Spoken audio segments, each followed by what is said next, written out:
Cik Zul ready?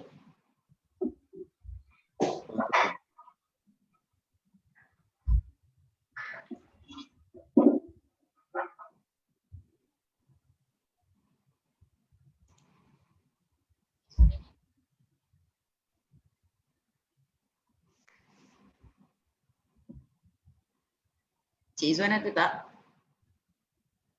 Ada. Okey. Dengar tak, Prof? Jelas? Dengar. Okey. Dengar jelas. Anu dah email yang apa ni G-form tu ni? Macam mana? G-form dah bagi. Saya dah share kat email. G-form review buku tu dah share kat email. Okey, satu lagi nanti untuk macam mana format sambutan bertuah dengan pengesahan kehadiran tu? Ada Google Form ni macam mana? Yang tu pakai Google Form yang diorang daftar tu je. Okey, so nanti minta yang baru sampai tu. Tadi ada murid ni kan, Cik Ismail tu. Nanti so isi daftar online tu lah. Okay. Share dalam Facebook.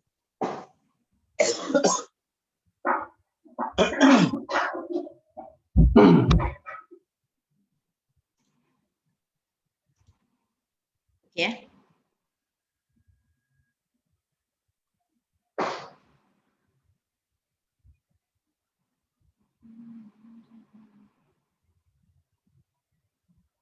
Kita tunggu lagi 5 minit.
Bawa benda tu, tak apalah, live je lah.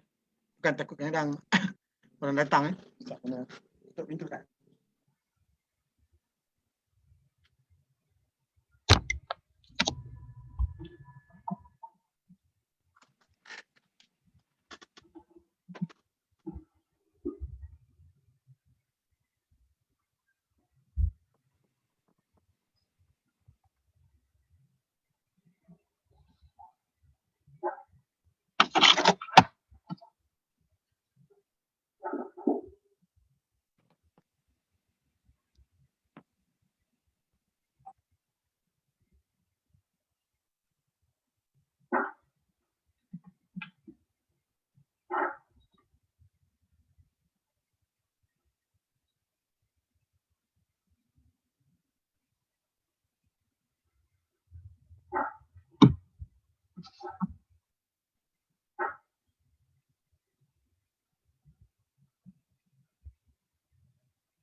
Okey Cik Izwan.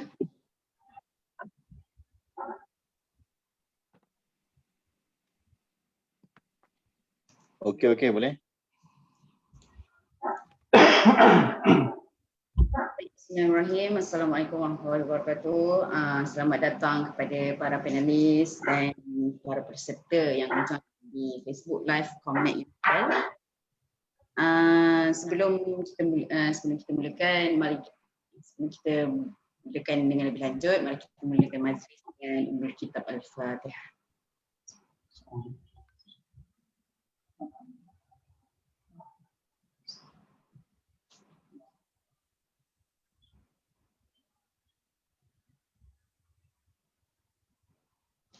Baik. Sebelum saya memperkenalkan panel-panel kita pada hari ini, peserta yang ada di Facebook Live tu boleh mengisi Google Form yang dah disediakan di ruangan komen untuk cabutan bertuah dan sijil, dan akan diberikan sijil pada akhir program ini nanti. Baik, tanpa membuang masa, hari ini kita ada 3 orang panel yang hebat bersama kita. Kalau pelajar-pelajar UNICEL yang join ni, semua tahulah, semua kenal orang-orang panel-panel ni. Okay, yang pertama saya kenalkan, orang kata kalau tak kenal ni maka tak cinta.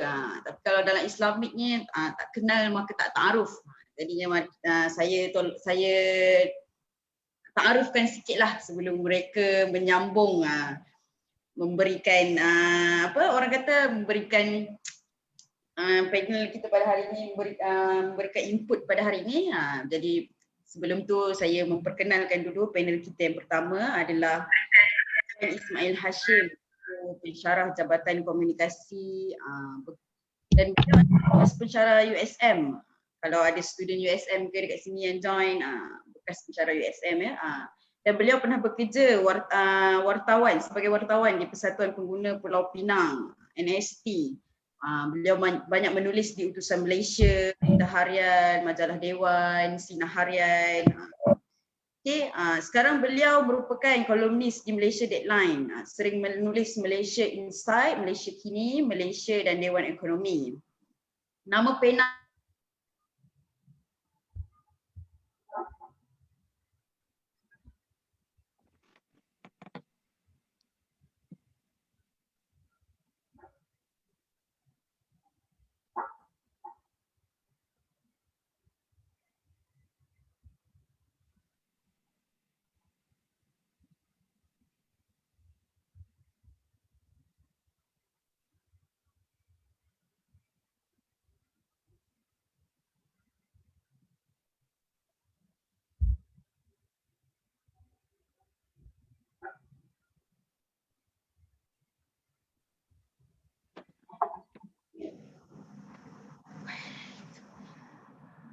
Dah dengar ke? Baru dengar, baru dengar. Okey. Minta maaf. Laptop saya problem. Okey. Saya dah memperkenalkan. So, apa khabar Tuan Ismail Hashim? Sihat ya? Baik, sihat. Alhamdulillah, alhamdulillah. Alhamdulillah. Dah bersedia ya untuk forum pada hari ni? InsyaAllah, insyaAllah. Alhamdulillah. Okey, sebelum saya memberi soalan kepada panel yang pertama, saya memperkenalkan dulu dua orang panel kita yang hebat ni, iaitu Encik, yang kedua panel kita adalah Encik Zairil Azwan. Diploma, beliau mengambil diploma dan degree dalam bidang sains perpustakaan di UiT dan beliau sudah berkhidmat di UNICEL selama hampir 10 tahun. Kalau alumni UNICEL ni semua kenal lah Encik Zairil Azwan ni, kalau pergi pustakawan semua kenal Encik Zairil ni. Kalau tak kenal tu bukan student UNICEL lah katanya, ataupun student tu tak pergi library. Okay, so apa khabar Encik Zairil? Sihat ya? Alhamdulillah sihat. Ya, salam Jumaat kepada semua. Alhamdulillah. Hari kerja ya hari ni? Kerja ya? Ya, ada di UNICEL lah sekarang ya? Ya, saya sel di kampus Shah Alam lah. Oh, kampus Shah Alam. Okey. Okey, dan saya nanti saya kita lebih lanjut selepas ni ya. Okey. Jadi untuk panel kita yang terakhir ni iaitu Tuan TS Izwan Suhada. Beliau sudah 15 tahun sebagai pendidik di UNICEL dan bertugas sebagai pensyarah di Jabatan Perkomputeran UNICEL. Beliau juga adalah pengarah pusat jaringan komuniti iaitu Comnet. Beliau juga adalah penulis bersama buku Travelog Relawan Muda Misi Kemanusiaan di Asia Tenggara dan Asia Selatan pada tahun 2006 dan kata hati, puisi, cerita pendek, lakatan foto dan esei, mencari kebijaksanaan dalam industri, Taska Alam, modul pembudayaan kelestarian alam, mahasiswa budiman, melahirkan manusia idaman. Boleh kata setiap tahun ada je penulis bersama buku Encik Izwan ni. So kalau orang yang dah 15 tahun di UNICEL ni, orang dah kenal Encik Izwan ni sebagai pensyarah ataupun orang kalau student club ni dia dah tahulah, dah kenal dah Encik Izwan ni. Kalau ada apa-apa masalah club akan menghubungi Encik Izwan sendirilah. So Encik Izwan sihat ya hari ni? Alhamdulillah sihat. Selamat hari Jumaat. Puasa ya? Selamat berpuasa. Alhamdulillah. Alhamdulillah puasa. Okey. So saya dah memperkenalkan ketiga-tiga panel yang hebat ini. So sebelum kita mendengar mereka punya ulasan tentang mereka punya jawapan kepada soalan-soalan saya lepas ni, saya tak tahulah panel-panel ni nervous ke tak dengan soalan-soalan saya. So saya harap panel semua bersedialah. Okey, untuk soalan kita bagi kepada panel pertama dulu lah. Okey, untuk soalan yang pertama, kita round satu ni kita simple je. Orang kita warm up dulu. So kepada Tuan Ismail, okey. Apa pandangan Tuan, apakah maksud dan konsep membaca itu sendiri? Silakan Tuan. Assalamualaikum. Terima kasih moderator kerana memperkenalkan saya. Terima kasih juga kepada Tuan Izwan menjemput saya sebagai panel dalam forum UNICEL Membaca kan. Saya konsep membaca. Bagi saya membaca ni bukan setakat kita membaca email ke atau membaca buku atau membaca akhbar atau membaca dalam media sosial. Tapi bagi saya lebih jauh lagi lah. Sebab konsep Iqra itu dalam membaca tu maksud dia bukan membaca secara literal. Bukan sahaja setakat membaca Al-Quran sahaja. Pelajar dan mereka yang membaca, mereka harus pergi jauh daripada apa yang secara literal diertikan membaca. Kan? Macam kita tengok orang membaca buku, mentelaah, membaca sekarang ni dengan handphone, semuanya membaca melalui handphone, sama ada media sosial kan, ataupun sama ada dalam web, dalam blog kan. Setiap hari membaca ni, kita membaca, tapi apa sebenarnya yang kita baca tu? Itu yang penting, apa sebenarnya yang kita baca? Atau baca mesej saja, baca juga. Kalau nak ikut kadar membaca di Malaysia, rasa dengan teknologi baru atau new media, dah rasa banyak yang membaca. Siapa apa jenis membaca? Tapi bagi saya, membaca tidak sahaja terikat pada baca makna secara literal. Secara mendalamnya, lepas membaca literal tu, apakah pengalaman kita dalam membaca alam? Membaca alam, kita tengok alam. Alam ni, keadaan alam sekitar, apa tu dia kata, pencemaran di tasik, kan? Pencemaran di udara, kerosakan ekosistem, kan? Apa yang dapat kita baca? Itu saya penting tu pembacaan macam tu. Itu konsep membaca tu kena lebih luar daripada literal meaning of reading, kan? Sekarang ni kita tengok isu-isu alam sekitar, perubahan iklim. Bagaimanakah kita membaca? Ini belum kita lihat pada bacaan kes-kes COVID tu.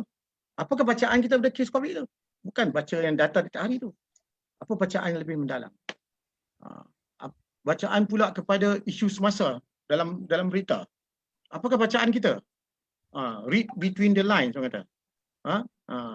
Di dalam ayat-ayat kita baca, maksudnya apa? Maksudnya apa sebenarnya? Kita membaca bagi saya tu, takrifan tu harus lebih lagi mendalam daripada membaca secara literal lah, baca zahir, kan? Itu belum kita sentuh membaca hati, pembacaan batin, pembacaan mengenal orang, dan lebih lagi pembacaan dalam isu-isu antarabangsa. Apakah yang berlaku isu-isu antarabangsa sekarang? Apakah pembacaan kita? Dunia ini akan lebih stabil ke? Akan lebih aman ke? COVID ni nak berlarutan berapa lama? Apakah pembacaan kita? Kan? Dan pembacaan dalam bulan Ramadan, apa pembacaan kita? Kita dikatakan baca Al-Quran, menghabiskan 30 juzuk. That is okay with that. Tetapi pembacaan mendalam, kan? Apakah erti pembacaan puasa? Pembacaan yang penting bagi saya, pembacaan hati. The fasting of the heart. Jadi kemahiran kita dalam pembacaan ini sangat penting. Jadi kita membaca bukan untuk enjoyment, bukan nak letak tepi saja. Baca bukan SOP saja, kan? Kita menerobos jauh ke dalam hati. Menerobos jauh dengan menggunakan panca indera kita yang 5, termasuk akal dan hati. Macam mana kita nak membaca penglihatan kita misalnya? Apa yang kita baca bila kita melihat? Kita melihat secara zahir, dan apa yang kita dapat lihat di sebaliknya? Pendengaran kita, apa yang kita dengar? Sebagai seorang bekas wartawan, saya harus ada 5 panca indera pembacaan ini untuk saya menghidu berita. Banyak pengalaman saya oleh pembacaan ini ialah semasa menjadi wartawan. Dan pembacaan akal dan pembacaan hati juga lah. Jadi 7 pembacaan ini selalu. Bukan macam katalah saya melalui satu kawasan, saya melihat satu pencemaran yang berlaku. Jadi kalau orang biasa, dia akan terus berkata, oh pencemaran, cemar sungai ni, kotor sungai ni, kan? Atau orang yang berada di atas jalan melihat banyak lubang-lubang, potholes, kan? Dia cakap, oh jalan ni banyak potholes banyak. Tapi kalau pembacaan saya ialah, kenapa jalan ni banyak potholes? Kontrak itu diberikan kepada siapa? Siapa yang tidak melakukan dengan betul kontrak ini? Saya lebih analytical dan investigatif. Kan, pencemaran di sungai, siapakah yang bertanggungjawab? Apakah jenis bahan cemar? Pembacaan mata, kan? Pembacaan kita pemerhatian. Kita belum lagi masuk pembacaan pendengaran kita. Apa yang kita dengar? Betul atau tidak yang kita dengar? Kan? Macam mulut, apa yang orang cakap tu?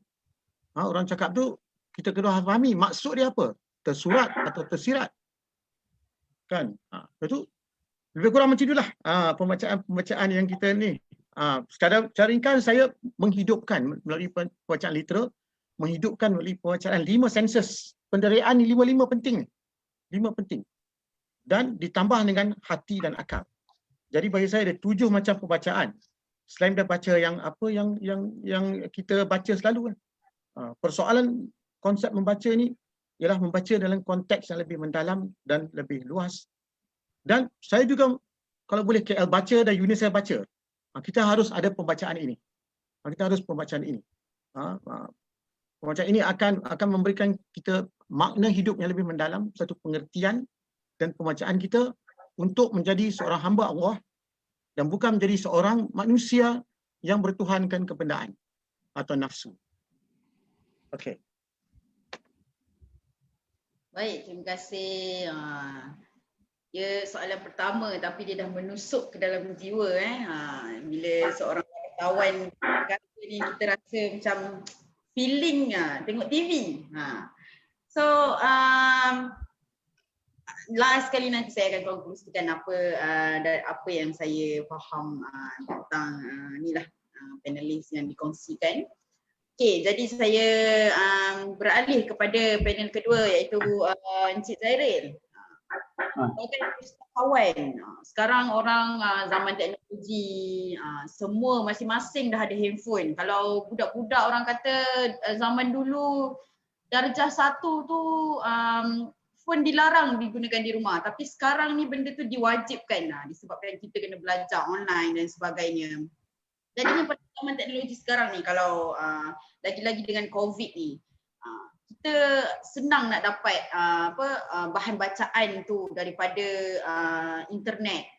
So kalau pada pandangan Encik Zairil sebagai pustakawan, kenapa lagi student-student ataupun orang-orang yang boleh dapat akses daripada internet ni perlu datang ke pustakawan untuk dapatkan maybe baca buku, sedangkan di internet pun sudah mencukupi orang kata.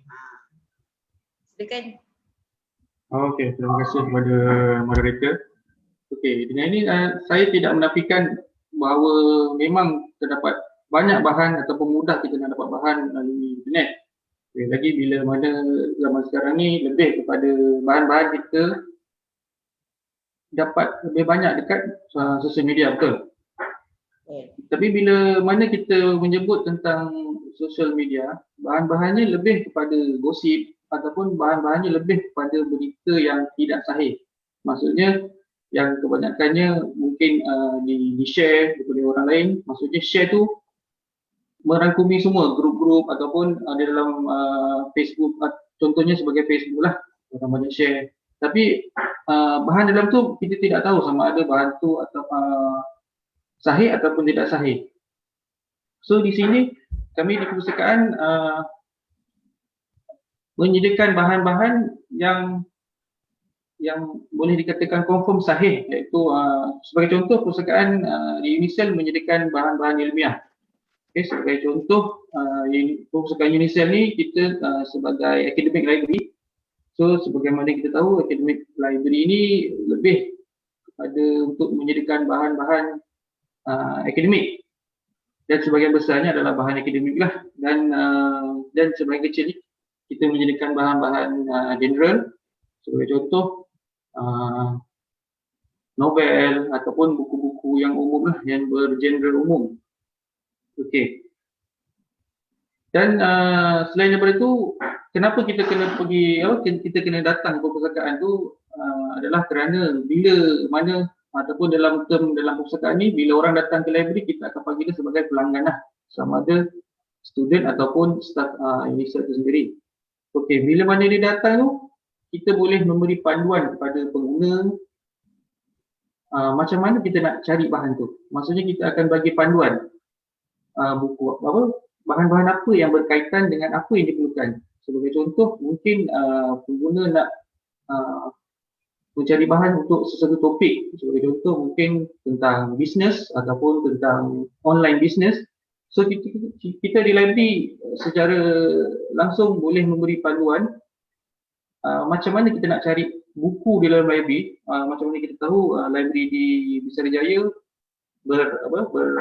bersaiz besar, dan mungkin kalau kita cari buku rak by rak mungkin mengambil masa.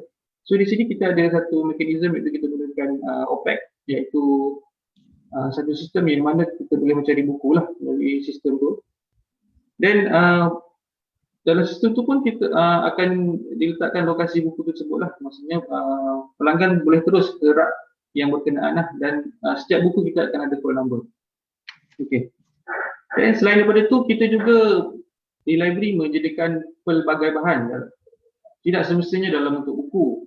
Dan sekarang ini pun kita ada dalam bentuk e-book ataupun electronic book, dan selain daripada itu kita juga ada artikel-artikel jurnal yang berkaitan dengan program-program dalam UNICEF ini sendiri.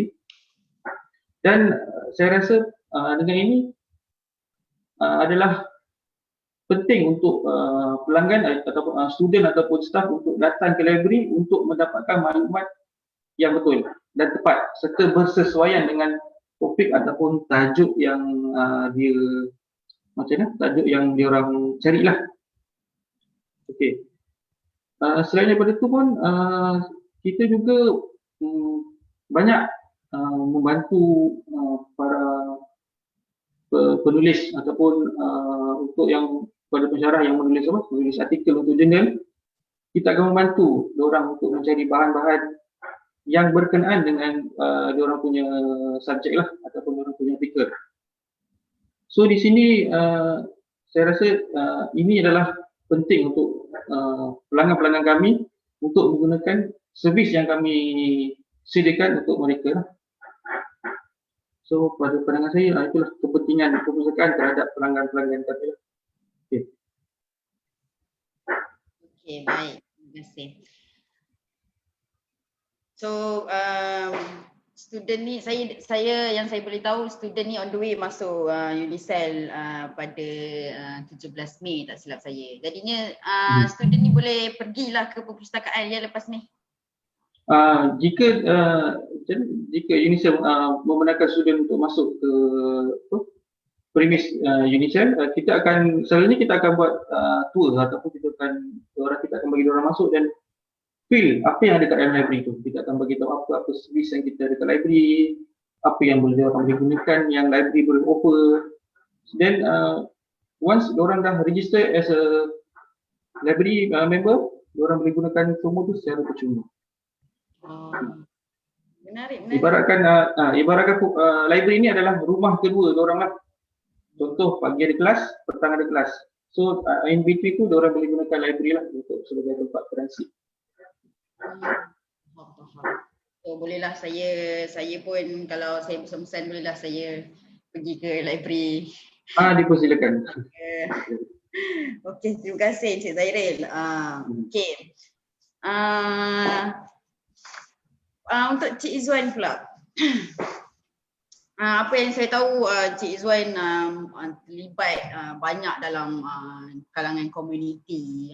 Jadinya pada pandangan Cik Izzuan, macam mana, bagaimana nak memupuk minat membaca ni dari kalangan komuniti itu sendiri? Sedangkan Cik Izzuan selalu masuk dengan komuniti. So macam mana kalau kita nak bagi diorang nak memupuk rasa nak membaca tu? Silakan. Okay, baik. Ainul, terima kasih kepada rakan panelis Cik Ismail, Cik Zairil.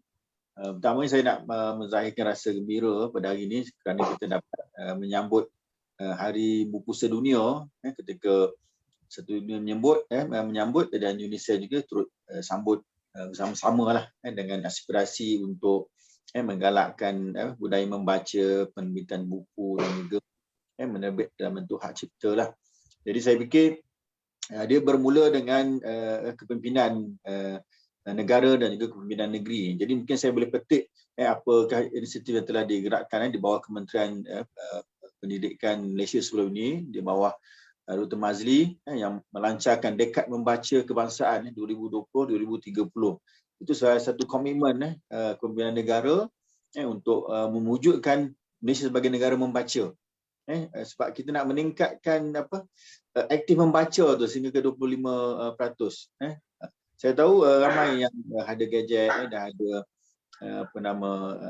komputer, tetapi kebanyakan juga sebahagian mereka lebih kepada capaian kepada kita panggil game atau entertainment, YouTube dan sebagainya. Jadi di peringkat kerajaan Selangor juga telah mulakan inisiatif ini dengan dipanggil sebagai Gerakan Selangor Membaca beberapa tahun yang lepas. Sehingga kan Menteri Besar Selangor menyebut tentang dalam pelancaran Pesta Buku Peringkat Negeri Selangor. Ilmu dan khidmah adalah kekuatan. Rakyat yang berilmu, berkhidmah dan berintegriti adalah sumber kekuatan kepada negeri ini. Rakyat yang berilmu akan menjana Selangor menjadi negeri yang unggul. Jadi itu menunjukkan satu komitmen di bawah kerajaan Selangor. Justru di UNISEL merupakan sebuah universiti swasta milik kerajaan negeri Selangor juga terpanggil untuk menggerakkan inisiatif ini. Kalau di peringkat Comnet ni kita tahu kita menguruskan persatuan belajar, pimpinan belajar. Jadi saya fikir untuk meratakan ke dalam komuniti itu kita mulakan di dalam kampus lah. Pimpinan mahasiswa kena mula memperkasakan bacaannya sebagaimana disebut oleh Encik Ismail, bacaan deep reading, baca secara mendalam, mendasar, memahami dalam perspektif yang luas, paradigma yang luas, sehingga dia mewujudkan satu tindakan kepada lingkungan dia. Kalau saya boleh petik beberapa penulis, contohnya Andrea Hirata yang menulis tentang judulnya Laskar Pelangi, yang menjadi satu fenomena sehingga kan ramai terutama di Malaysia, Singapura dan juga seluruh Indonesia pergi melawat ke Pulau Belitung kerana ingin melihat sendiri suasana yang digambarkan dalam buku dan juga filem. Jadi saya ingat bukan saja memberi satu perubahan galakkan para wisata pelancongan di Pulau Belitung, bahkan sekarang telah berlaku peningkatan infrastruktur, dah ada lapangan terbang, dah ada elektrik, berbeza berbanding dekad yang terdahulu. Ini menunjukkan bahawa kekuatan bila kita membaca buku ni, dia boleh merubah satu cara fikir individu, bahkan di kelompok kecil, komuniti, bahkan seluruh negara. Jadi ini bertepatan dengan apa yang digagaskan oleh kerajaan Selangor, bahkan universiti sendiri. Cuma saya ada tips bagaimana kita nak memumpuk, nak menggalakkan orang baca. Pertama, kita kena tahu apa tujuan membaca Ainul. Ainul baca pasti ada sebab kan. Mungkin tertarik dengan cover dia, tertarik dengan tajuknya, ataupun memang peminat tega penulis tertentu. Tetapi saya ingat yang dipesan oleh Profesor Ejang, Profesor Dr. Siddiq Fadil menyebut tentang semangat Iqra' ketika dalam sambutan Nuzul Quran minggu depan, dan juga kita dalam bulan yang mulia, bulan Ramadan, yang mana Al-Quran turun dan wahyu pertama itu disebut sebagai surah Al-Alaq, iaitu Iqra'. Baca dengan penuh rasa kesedaran, tadabbur yang mendalam, renungan, dan juga menangkap mesej-mesej dengan sifat responsif sebagai satu langkah untuk bangkit mengulangi kegemilangan tamadun. Jadi kita bukan baca dengan santai, baring-baring, dia ada adab, dia duduk di kursi yang agak selesa, supaya kita tak rasa penat badan kita dalam postur yang betul dan mata kita tidak letih. Jadi kita kena memilih buku-buku yang fizikal pada saya, kerana dia menyebabkan mata kita agak selesa dan rasa tenang, tidak mengantuk. Berbeza kalau kita terlalu lama di dalam skrin gadget kita ataupun komputer, bahkan buku-buku yang menggunakan white paper, jadi dia menyebabkan kita lebih mengantuk. Jadi saya fikir itu perlu diberikan perhatian juga. Yang kedua, kena susun perancangan dalam membaca. Kita ada target satu bulan 5 buku, 1 tahun 20 buku, atau kita pilih sekurang-kurangnya buku itu menjadi koreksi kepada diri kita. Kita ada target untuk baca Quran satu hari 1 juzuk, 30 hari 30 juzuk. Begitu juga dengan membaca. Membaca buku ni bukan satu hobi sebenarnya. Membaca buku adalah satu tanggungjawab dan juga merupakan satu pekerjaan yang mulia. Jadi kita tak boleh lagi menetapkan, okey, hobi awak membaca. Tidak, sebab buku adalah tanggungjawab untuk kita perolehi ilmu. Yang ketiga ialah tips saya untuk kita mumpuk baca ialah dengan mengatur waktu. Nak setkan baca lepas subuh ke, sebelum tidur ke, 1 jam sebelum maghrib, tunggu bas, baca ketika dalam kereta. Saya ingat dikisahkan oleh sebuah buku menceritakan tentang Ibn Taymiyah. Ketika mandi pun dia membaca. Macam mana Ainun terbayang seorang ulama besar Ibn Taymiyah membaca ketika mandi? Adakah dia bawa buku ke dalam tempat mandian? Tidak. Dia meminta anak buahnya untuk membacakan di luar. Menunjukkan bahawa membaca amalan yang baik sampai dia tak nak buang masa dalam ketika mandi pun dia membaca. Bahkan ada orang yang praktis ketika sakit, dia jemput untuk orang membaca, dan juga ketika memandu, minta, atau saya sendiri kadang-kadang saya minta anak saya membaca lah ketika saya memandu. Kalau saya mandu lama memang mengantuk. Bila kita mendengar petikan-petikan yang menjengkelkan, itu pasti mendorong kita untuk terus berfikir dan juga bersemangat, dan ada dialog-dialog yang kita boleh teruskan. Yang kelima ialah teratur mengikat makna, iaitu maksudnya kita kena membaca menekuni paragraf demi paragraf, halaman demi halaman, bahkan kita menulis sedikit catatan-catatan di tepi-tepi. Contohnya Dr. Mahathir Mohamad, praktisnya apa? Dia boleh baca satu buku, kemudian dia contengan di bahagian tepi-tepi buku. Jadi saya kira itu sebagai amalan yang baik. Bahkan kita kena juga kelaskan atau kategorikan buku-buku ni dalam kategori sastra, sejarah, politik dan lain-lain lagi. Dan kalau kita kenali Ibn Sina, seorang tokoh ulama yang besar, ilmuwan dalam perubatan dan pelbagai bidang, dia membaca satu-satu buku tu bukan 100 kali, bukan 200 kali, bahkan 1000 kali, walaupun tak faham.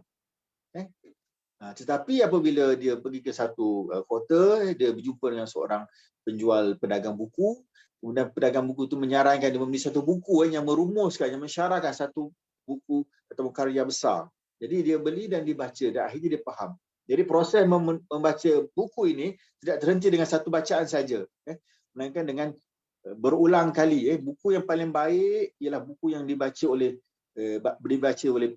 banyak kali dan dibaca oleh ramai orang, dan juga melakukan satu proses transformasi ke dalam komuniti. Jadi itu penilaian saya terhadap satu buku yang baiklah. Yang keenam, tips ialah kita buat perpustakaan di rumah. Di Indonesia ada perpustakaan awam juga ada, di daerah juga ada perpustakaan. Tetapi untuk dekatkan dan membudayakan komuniti, keluarga, mak ayah, adik-beradik, cucu cicit, bila datang ke rumah hari raya ke hari apa, pastikan buku merupakan benda yang tidak asing dan dekat. Saya teringat sahabat saya, Siti Haslinza Abdul Hamid, seorang penulis penulis profilik juga, novel-novel. Jadi saya datang ke rumahnya ketika saya belajar dulu. Dia tunjukkan saya ada library. Jadi saya teruja nak melihat library-nya. Kemudian dia bawaan di satu para, ditunjukkan dalam satu kotak. Jadi anggapan saya library ni mesti ada rak, seperti di library lah. Tetapi memberi satu jentikan kepada saya bahawa kita boleh ada library dengan bakul atau kotak yang sedia. Yang penting kita susun, kita baca dan menikmatinya. Jadi tidak semestinya kita kena ada duit nak keluarkan, tak beli rak dan sebagainya. Yang terakhir sekali ialah kita kena sampaikan kepada orang, kepada jiran, kepada sahabat-sahabat apa yang telah kita baca, supaya dia menjadi satu momentum yang akan menjadi titik perubahan dalam satu orang diri, individu ataupun kumpulan mereka. Itu sedikitlah. Baik, terima kasih Cik Izwan. Kita ada soalan di ruangan komen, tapi kita tunggu sampai ke hujung, boleh? Okey, jadinya round 1 kita dah habis. Jadi untuk soalan yang simple-simple ni, orang kata dah dijawab oleh para panel kita. Jadi kita nak masuk kepada round kedua kita, okey. Soalan yang pertamanya ditujukan kepada panel kita yang pertama lah, iaitu Encik Ismail. Saya selalu dengar kalau nak jadi pemimpin ni kena banyak membaca. Nak jadi bijak pandai ni kena banyak membaca. Tapi saya nak tahulah apa beza rakyat Malaysia kita dengan rakyat luar negara ni tentang membaca buku ni. Sebab apa yang saya tahu, kalau rakyat Malaysia ni bila membaca, dia membaca buku apa yang dia minat je. Tapi kalau orang luar negara ni, dia orang tak kisah pun berapa banyak dia orang baca. Macam yang Cik Izwan kata tadi, dia orang sendiri ada target 100 buku sebulan ke kan. Macam mana maybe Cik Ismail boleh sharekan lah. Adakah kita ni rakyat Malaysia ni baca terlalu sikit ataupun dia orang tu baca terlalu banyak? Ke macam mana? Silakan. Terima kasih. Ada seorang ahli falsafah, saya lupa nama dia pun. Tapi dia kata menghancurkan satu tamadun tu, dia kata, bukan dengan menghancurkan buku atau membakar buku. Dia kata menghancurkan satu tamadun atau satu budaya itu, budaya baca tu senang je, iaitu dengan tiada minat membaca di kalangan generasinya. Iaitu kalau generasinya dah tak minat membaca, generasi muda tak minat membaca, bagaimana nak membina sebuah tamadun? Itu seorang falsafah. Saya lupa nama dia apa. Ray Bradbury kan, lupa. Tak ingat nak nama dia. Tapi itulah dia kata-kata tu pun membuatkan saya berfikir. Sekarang kalau ada statistik nanti saya pergi, ramai juga yang hilang minat membaca. Satu lagi, Buya Hamka pernah kata, membaca buku ni adalah santapan atau makanan rohani. Jadi apa yang kita baca tu ialah apa yang masuk dalam fikiran kita tu, masuk dalam fikiran, masuk dalam hati kita. Sejauh manakah apa yang kita baca tu menjadi panduan kepada kita sebagai makanan rohani. Itu lagi. Satu lagi, tengok apa yang kita jenis yang kita baca. Kalau kita baca yang minat tu, maksudnya apa yang kita minat. Sepanjang masa kita baca yang kita minat, lebih kecenderungan lah kita katakan berunsur hiburan saja, maka macam manakah benda tu jadi pemakanan rohani kita, zat rohani kita. Di samping zat makanan kita makan, kan kita makan, kita tahu zat ni penting, makanan ni penting untuk apa. Tetapi kita perlu tahu juga untuk rohani kita, spiritual kita, apakah jenis makanan yang boleh menguatkan keimanan kita, membina antibody kerohanian kita.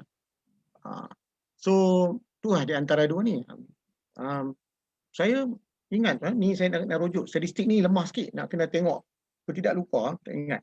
Perpustakaan Negara, saya 2005, ada buat satu kajian, dia kata masyarakat kita baca 2 naskah buku setahun. 2005, 2 naskah buku setahun. Bayangkan, penduduk kita ada berapa masa tu? Ada 20 lebih juta kan? Kalau 2 buku setahun tu, tak tahulah, ini statistik yang dibuat lah. Tapi pada 2014 pula, Perpustakaan Negara kata dah lompat dah. Membaca, saya tengok sini, 15 naskah buku. Kalau naskah buku dah okey dah tu. Ada penambahan. Tu kita belum go jenis buku apa dia baca. Kan, sebab tu belum lagi. Tapi ini secara general. Walaupun kita masih jauh lah dengan sebahagian dengan negara maju, misalnya setahun baca lebih 40 buku. Kan. Sebab kita kalau banding dengan kadar celik huruf di Malaysia, kalau saya lihat statistiknya sudah mencecah 94.94%. Itu statistik yang dibuat pada 2015. Kan mungkin sudah bertambah, tapi kalau kita ukur balik kepada pembacaan buku yang kata 14 buku tu, nampak jurangnya. Sini saya nak ambil sikit daripada KL Baca lah, sebab saya statistik tak berapa anak ni, sebab kita kena tengok sini. Satu kajian dibuat oleh Pirodi. Pirodi ni sebuah institusi yang menjalankan data analisis mengenai pembacaan di 41 negara. Dia berpusat di Krakow. Jadi saya lihat di sini menarik juga, dia kata dia buat survey terhadap 18 juta rakyat Malaysia berusia 15 tahun. Dapat 18 juta rakyat Malaysia berusia 15 tahun. Dia kata iaitu 76% lah. Tapi dia kata dalam 76% tu dia kata, dia buat survey 22% tu tak minat baca langsung. Yang berusia 15 tahun. Dia kata 5 juta. Dia tak minat membaca. Jadi bayangkan macam mana mereka ni tak minat baca, itu satu benda. Apa yang menyebabkan mereka tidak minat membaca? Apakah faktor ekonomi, faktor budaya, faktor konteks, atau accessible mereka kepada internet ke? Kan? Ketiadaan wang untuk membeli buku. Itu ya satu lagi. Dan dibuat kajian juga dalam tu 48% membeli buku kerana meminat bacaan. Dan 20% membaca kerana keperluan pembelajaran dan pekerjaan. Interesting juga saya lihat di sini. Dan di kajian ni juga dia kata ramai yang minat baca ialah genre sastra. 76% genre sastra. Macam tadi Cik Izwan kata kan. Filem Indonesia tu. Daripada buku kan, Laskar Pelangi tu jadi filem. Kebanyakan dari kajian ni dia kata banyak yang membeli buku. Kemudian buku famous tu jadi fiction tu jadi filem atau drama.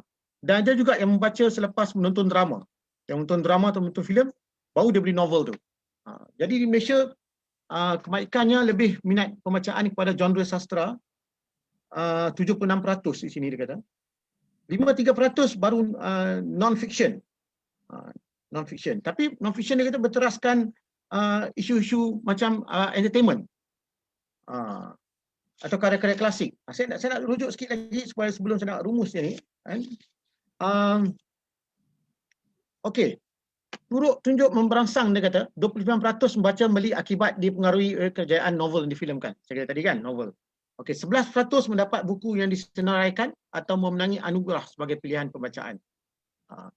Dan dia kata di sini buku digital minat dia 5% saja. 5% kan buku digital. Tak tahu sama ada kosnya mahal ke atau cara pembacaannya. Sebab digital ni ada satu, bagi saya personally, saya e-books ni saya boleh download banyak kerana beli dan download. Kan free pun download. Kan dalam tablet ni saya rasa banyak sungguh. Kadang-kadang saya rasa library di rumah tu satu hal, tetapi dalam tablet tu beratus-ratus buku. Boleh pergi banyak sangat, tak tahulah banyak. Tapi pembacaannya is satu hal. Kerana saya boleh, kalau saya baca buku secara old school, saya old school tau. Saya ikut mana pun saya mesti nak baca buku. Buka dan baca buku. Buka baca buku. Jadi kalau saya penat kata baca buku, kadang-kadang kita letak itu kan. Ada masa kalau baca atas sofa, penat-penat, kita campak Kita campak buku tu kan. Tapi kalau kita baca tablet, takkan kita nak campak tablet tu. Satu hal lagi kan. Dan deria mata kita, berapa lama kita boleh, orang kata stand. Can you stand while reading online? How long it takes for you to stand? You nak baca tablet ni, tengok.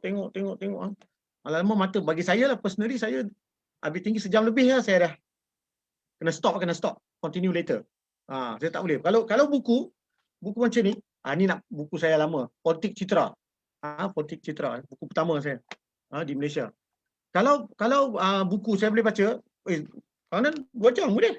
Saya tengok sini 2 jam. Lalu tu ambil pen atau pensel, catat lagi.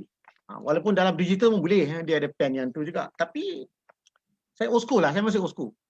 Saya lebih suka pergi kedai buku dan membeli buku kadang-kadang spend hours in kino saja.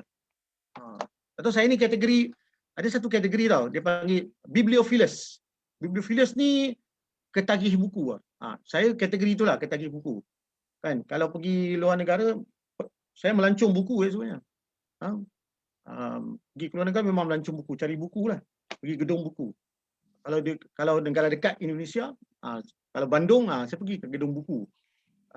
Pergi gedung buku, mana-mana pergilah tengok. Tapi ada masalah juga. Bila Phyllis dia ketagih buku, 1 bulan kadang-kadang mesti kena beli buku banyak. Kalau online lagi senang, tekan. Lama habis duit debit card semua tu.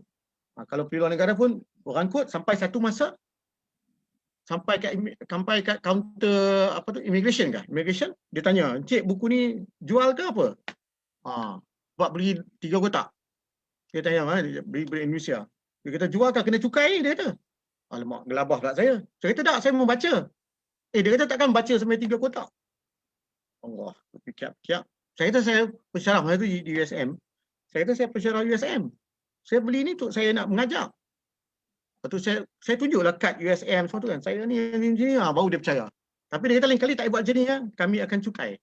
Allahu Akbar. Yang tu jadi masalah lagi. Tapi ada tu masalah. Bila beli semua, letak-letak semua, bila nak baca pula ni? Bila nak baca? Tu satu lagi masalah juga. Bibliophilus ni dia mau ketagih. Tapi ketagih ni sekarang saya dah kurang banyak lah. Dah kurang banyak ketagihan tu. Saya dah orang kata kurang membeli. Sebab banyak di rumah buku. Tapi kalau nak membeli sekarang, saya personally saya pilih buku yang saya baca sakit otak tu. Ambil sakit otak, meleleh. Peluh keluar. Dia macam tu. Saya nak baca buku-buku macam tu lah. Bukan apa ni, personally saya punya pembacaan lah. Bukan nak tunjuk kata saya ni, tapi personally saya cari buku-buku macam tu lah. Kalau tidak, saya tak ada beli buku dah. Sebab dulu beli buku banyak ni, tak baca lah semua. Jadi memang lepas tu saya baca lah slow, habiskan. Tapi saya cuba pilih buku-buku macam tu lah. And I spend a lot of time in kino lah. pergi kino 3 jam boleh habiskan dengan tengok buku. Kan baca buku kat situ apa? Kan. Satu lagi selain dari e-books dia panggil audiobooks.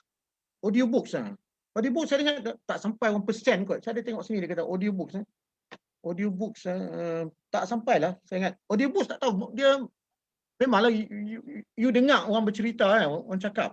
Tapi saya tak tahu budaya di Malaysia ni how dia pergi level kepada audiobooks.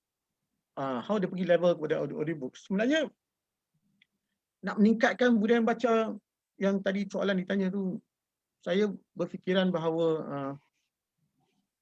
meningkatkan budaya adakah perlu ia start dari family sebenarnya? Adakah family galakkan membaca kan? Apakah selain daripada beritahu Cik Izwan ni personally lah yang saya lihat kan, macam mana kita nak menggalakkan? Apakah senario kita sebenarnya? Lingkungan kita apa? Budaya membaca tu nak digerakkan bermula dari kecil. Pendadahan, maksudnya bawa anak-anak pergi library ke, kedai buku ke, kan? Bercerita tu menarik. Mencerita tu akan menggalakkan orang membaca. Sebab saya boleh cerita banyak personally daripada apa yang saya tengok lah. Saya tak boleh cerita global. Sebab saya start membaca ni bermula dari family sendiri lah.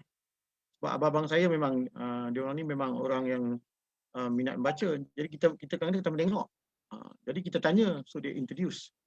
Satu lagi bidang kerja saya, bagi saya orang lain tak tahu. Bidang kerja saya sebagai wartawan, saya perlu banyak membaca. Saya punya universiti kedua tu ialah selepas saya grad daripada ITM, dulu panggil ITM, Institut Teknologi Mara. Bila habis tu sebenarnya saya pergi ke Business Times seketika. Kemudian sebab father pass away, saya balik. Saya kerja di Persatuan Pengguna Pulau Pinang lah sebagai wartawan. Tapi apa yang saya lihat di CAP ni, inilah pengaruh besar saya budaya membaca. Sangat berlainan lah, dia seperti universiti kedua. Daripada presidennya, Allahyarham SM Muhammad Idris, dia punya pembacaan dia amat cukup hebat lah, gila lah. Kalau you masuk office dia, you ada satu buku, dia akan tanya, kalau macam nak dapat buku ni, kalau dia tak ada. Dia akan jealous kat you. Dia akan jealous kat you pasal you ada buku ni yang dia tak ada. Dan dia akan usaha mendapatkan buku tu. Dia punya tengok presiden dulu, Presiden Allahyarham tu, SM Muhammad Idris tu. Dan atasnya ada banyak buku-buku perempuan. Saya di situ lah, saya start. Saya kata saya reading dari situ lah, tempat kerja saya tu. Dan sebab memang saya perlu reading. Sebab saya di Persatuan Pengguna Pulau Pinang menjadi wartawan tu, bukan wartawan yang melaporkan berita saja. Saya investigatif reporting. Macam bagi contoh, ini bagi contoh lah yang apa yang saya buat lah. Dulu kan ada krim muka yang diletakkan di muka wanita kan. Dan dia akan jadi chubby cheeks lah. Jadi rosy cheeks. Orang perempuan ni dia satu kecenderungan, kebanyakan orang Malaysia ni dia suka nak jadi putih. Dia tak orang kata berpuas hati dengan complexion yang dia ada, tak puas hati. Dia nak putih, sebab tu kadang-kadang kita tengok ada iklan banyak putih ke apa kan. Tapi kita orang nak buat kajian sebab ada komplain kata krim daripada Thailand ni dia ada raksa. Sebab tu raksa tu mengikis muka tu dia jadi rosy cheek lah. Jadi orang suka, orang perempuan pergi kenduri, orang Penang pergi kenduri kenara, dia pergi muka depa rosy cheek, depa syok Jadi orang kata puji depa, rosy cheek, cantik semua kan. Okey. Jadi saya ditugaskan untuk buat research tu. Itu yang pembacaan, saya baca mercury ni apa konten. Saya jadi macam kemis lah. Baca macam-macam. Lalu tu uji kaji, sebab uji kaji di lab dia keluar macam ni. Then kita buat write up lah. Itu yang menggalakkan saya banyak membaca. Kan macam dulu saya pun pernah buat research tentang ni contoh sikit McDonald ni dia buka satu ladang ladang lembu di South America tapi dia sub contract. Jadi saya kena buat kajian tu, kena membaca. Dia buka di mana, which part of Amazon, apa kes yang berlaku. Jadi pembacaan ni sebelum saya nak menulis, saya kena tahu sebab McDonald ni ada kait dengan McDonald Malaysia lah. Tapi this is 90s tak ada kaitan sekarang. Ini cerita lama.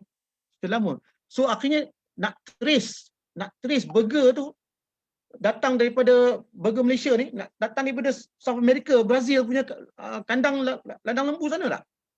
So saya nak trace tu. Then lepas baca kita tahu information punya, banyak information kita tahu. Then saya pergi praktis lah. Praktis dia, saya kena menyamar menjadi tukang mop lantai di situ. Jadi saya dan kawan saya 2 orang lah pergi. Jadi kita toss coin, siapa nak edit? Tak tengok dia dapat. So dia jadilah. So saya jadi macam pembantu lah, kan ada sembang macam geng-geng lepak lah konon. Jadi nak dapat yang tu pun ambil masa minggu-minggu, satu hari lori McDonald datang, kan? Dia minta angkat kotak burger tu. Dia minta kawan saya yang jadi muat lantai tu, dan saya pun tolonglah. Jadi kami bawa kamera kecil. Dulu mana ada handphone semua time saya. Kalau handphone lagi senang. Ini kena maga kamera kecil, kena buat keluar snap kecil punya kena ambil. Seksa, memang seksa. Nak kena check orang luar tak ada apa. Kami dapat label tu from Brazil. Ngamci. Sempoi dah tu. Dapat tu terus lah. Terus buat story, semua story ada tulis. Dulu pun desktop ya komputer, mana ada laptop mana ataupun iPad ni semua. Kan? Jenuh buat kerja. Tu type story keluar. Lepas tu buat sebelum keluar tak keluar lagi. Pergi demo depan McDonald di Penang tu. Pergi demo kata daging ni pula. Terkejut. Terus okey McDonald tu. Ni dulu 1990s lah dia cerita. Kan tak ada ni cerita macam mana pembacaan saya tu. Jadi saya terendam dalam budaya macam tu lah. Bagi saya personally lah, saya terendam dalam budaya macam tu. Buat baca melekat kat saya. Kan? So kadang-kadang relate to work. Jadi kerja wartawan kan, kalau wartawan harian dia tak banyak detect. Kalau wartawan macam recap ni, utusan pengguna ni, kita kena buat research, betul-betul ada research. Di situ memang di situ ada kebebasan media. Kebebasan akhbar ada di situ. Inilah cerita lah sebab sikit. Sorry dah terlanjur. Maaf ini yang saya ni lah. Saya terlibat budaya membaca dan statistik yang diberikan. Terima kasih. Masya Allah, terima kasih Tuan Ismail. Perkongsian yang sangat menarik ya bagi saya sebab saya seorang yang jenis suka membaca. Kalau boleh saya novel aja. Biasalah perempuan ni saya novel je. Kalau benda-benda yang sastra ni kurang sikit lah. Sebab kita saya boleh kata saya bukan orang yang minat membaca jenis fakta-fakta ni. Tapi disebabkan Tuan Ismail sendiri wartawan dan kena buat research dan sebagainya. So membaca itu penting. So apa yang saya dapat, apa yang saya faham adalah kita kena cari satu benda yang kita rasa boleh dekatkan kita dengan membaca tu. Kita kena slow start supaya kita rasa macam membaca ni satu benda yang seronok. Maybe kita boleh start maybe satu hari macam baca Quran, satu hari satu muka surat, esoknya muka surat yang lain. Dia tak kisah asalkan kita membaca. Bila orang nak bahas dengan kita satu benda tu, bila kita baca fakta, kita tahu fakta tu dan kita boleh bahas balik apa yang orang tu sembang dengan kita lah. Okey. Terima kasih Tuan Ismail. Satu kongsian yang sangat menarik ya bagi saya. Okey, untuk kita beralih kepada panel kedua kita balik dan ini kira luar konteks lah sebab Encik Zairil sendiri adalah pustakawan ya. Soalan saya adalah bagaimanakah perpustakaan UNISEL ni menarik minat pelajar UNISEL untuk datang ke perpustakaan dan adakah orang luar UNISEL ni boleh join masuk ke perpustakaan UNISEL ataupun kalau orang luar datang kena daftar ke ataupun tidak boleh masuk ke disebabkan dia bukan staff UNISEL ataupun bukan student UNISEL. Silakan. Okey, terima kasih. Okey, first sekali bila kata menarik minat pelajar ni, dia ada dua kategori lah untuk datang ke perpustakaan. First sekali datang ke perpustakaan untuk membaca dan juga yang satu lagi datang ke perpustakaan untuk menjadi transit ataupun untuk berehat. Okey, first sekali daripada library sendiri, cara untuk kita menarik minat pelajar untuk datang ke library ni, kita kena, cara dia adalah kita update untuk set tahu, maksudnya macam mana contoh apa yang tengah trending sekarang. So kita akan gunakan benda-benda yang tengah trending tu, kita gunakan sebagai satu marketing ataupun satu promotion untuk library, untuk student datang ke library. First sekali macam yang Cik Ismail dan juga Cik Izwan kata, novel, maksudnya ramai orang suka membaca novel. Macam Cik Aina pun suka membaca novel, betul. So kami di sini library menyediakan kalau boleh menyediakan novel-novel yang popular, maksudnya daripada penulis-penulis yang popular, kita sediakan di dalam library. So benda tu akan menarik minat. menarik minat student yang suka membaca novel ni datang ke library, sama ada dia nak pinjam atau pinjam dan bawa balik ke rumah, ataupun dia akan bawa dia akan ambil buku dan baca di dalam library itu sendirilah. Dan contoh untuk student datang ke library mungkin untuk mencari bahan-bahan berkenaan dengan assignment ataupun berkenaan dengan projek kelas projek, kita akan sedaya upaya untuk menyediakan bahan-bahan yang diorang nak. Maksudnya topik apa? So kita akan cuba sediakan. Sebagai contoh, bahan yang diorang nak ni, contoh tiada. So di sini kita juga ada servis ILL, maksudnya interlibrary loan. Maksudnya kita boleh pinjam bahan tu di perpustakaan lain. Contoh, kita nak pinjam bahan di UKM. Sebab kita tak ada, tapi di UKM ada. So kita boleh gunakan servis ni, dan library sini akan berurusan dengan UKM untuk meminjam ataupun membawa buku diorang ke library kita untuk student kita pinjam, student ataupun staff pinjam lah. So di sini saya rasa sedikit sebanyak dapat membantu pelajar ataupun staff untuk mendapatkan sesuatu bahan tu. Okay, dan selain daripada bahan bacaan tu sendiri, kita juga mempelbagaikan bahan-bahan bacaan lah. Contoh yang dari dalam bentuk online ke, maksudnya ia akan memberi pilihan kepada pelanggan kita untuk memilih bahan-bahan apa yang nak. Okay, selain daripada bahan-bahan bacaan ni, library sendiri menyediakan kemudahan ataupun facilities yang boleh digunakan oleh pelanggan-pelanggan kami. Tapi yang penting pelanggan kami, student ataupun staff kena berdaftar dulu lah sebagai ahli. Okey, antara kemudahan yang kita boleh sediakan, kita juga ada bilik perbincangan yang memuatkan seramai 6 orang. Maksudnya student mungkin boleh berbincang dalam bilik masuk lebih private lah. Ini bilik perbincangan ni terletak di kampus Besarijaya lah. Okay. Dan selain bilik perbincangan, kita juga ada bilik mesyuarat. Contoh ada projek kelas, maksudnya yang lebih pada 10 orang, lebih pada 20 orang. So student boleh gunakan bilik ni sebagai tempat untuk meeting lah. Kita ada 3 bilik meeting yang boleh digunakan bawah sekarang. Okay. Dan selain daripada tu, kita juga ada youth corner ataupun tempat untuk beristirahat. Contoh sebagai kepada siapa yang pernah masuk ke library BJ, kita ada youth corner, maksudnya di situ ada satu perabot yang banyak masuk colourful, dan juga kita ada TV, dan di situ mungkin boleh menjadi tempat transit ataupun tempat berehat untuk student lah.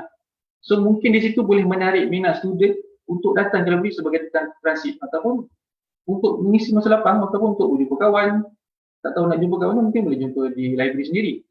Okey, saya rasa benda-benda ni pun, benda-benda yang sekecil-kecil macam ni pun boleh menarik minat student tu sendiri untuk datang ke library. Dan bagaimana macam kita tahu, okay, library ni kita ada sistem pendingin hawa yang centralized. Maksudnya di setiap pelusuk library ni sejuk. So macam kita tahu Malaysia ni cuaca panas. So bila library ni sejuk, orang akan datang. Maksudnya sedikit sebanyak menarik minat student ataupun staff sendiri untuk datang ke library untuk mencari tempat yang sejuk ataupun tempat yang selesa. Okay, dan selain daripada aircon, mungkin seluruh bangunan library sini kita akan ada ada wifi signal. Maksudnya daripada ground floor, first floor, second floor ataupun di Shah Alam sendiri memang ada wifi signal. Dan sebagaimana kita maksudnya daripada komen-komen student ataupun staff, diorang kata wifi di library ni laju.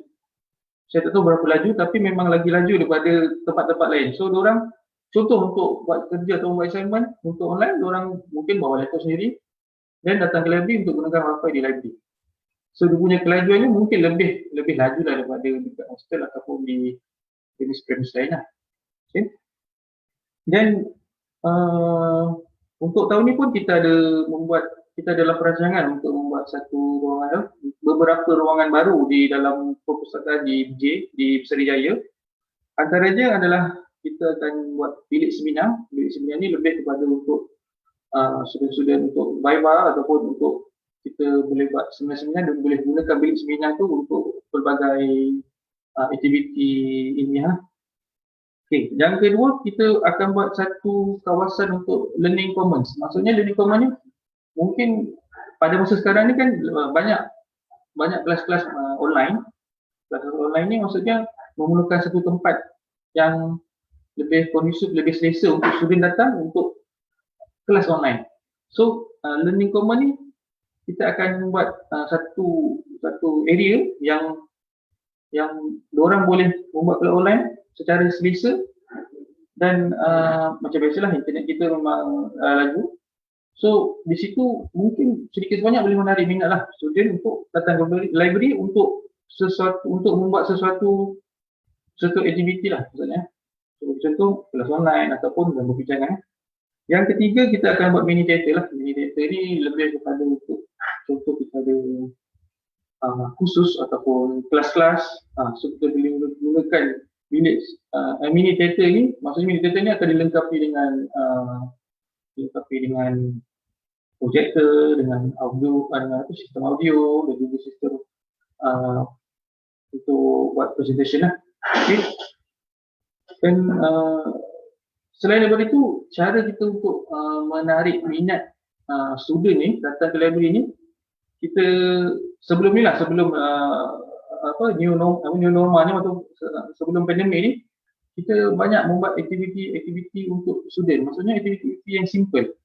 Sebagai contoh, sebelum ni kita ada buat satu macam kontes iaitu selfie dengan buku di library. Maksudnya kita dia sambil buku, kita selfie dengan buku dan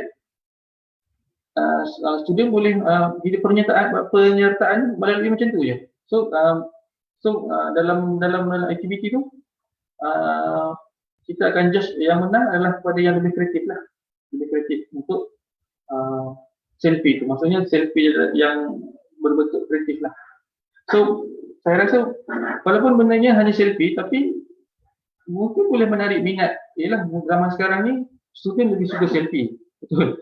Dengan selfie dia akan post dekat IG, dekat Facebook. So benda-benda ni pada saya dekat dengan hati diorang untuk datang ke library, ambil buku, selfie. Itu je. Dan selain daripada itu kita juga ada beri token atau beri sagu hati kepada peminjam yang siapa contoh dalam bulan ni peminjam yang paling banyak pinjam buku. So kita akan bagi hadiah. Hadiah pun mungkin kita bagi headphone, kita bagi pen drive. Benda yang simple. Tapi benda-benda simple ni mungkin ialah menarik minat. So daripada sebesar-besar event dan sekecil-kecil aktiviti, kita akan ambil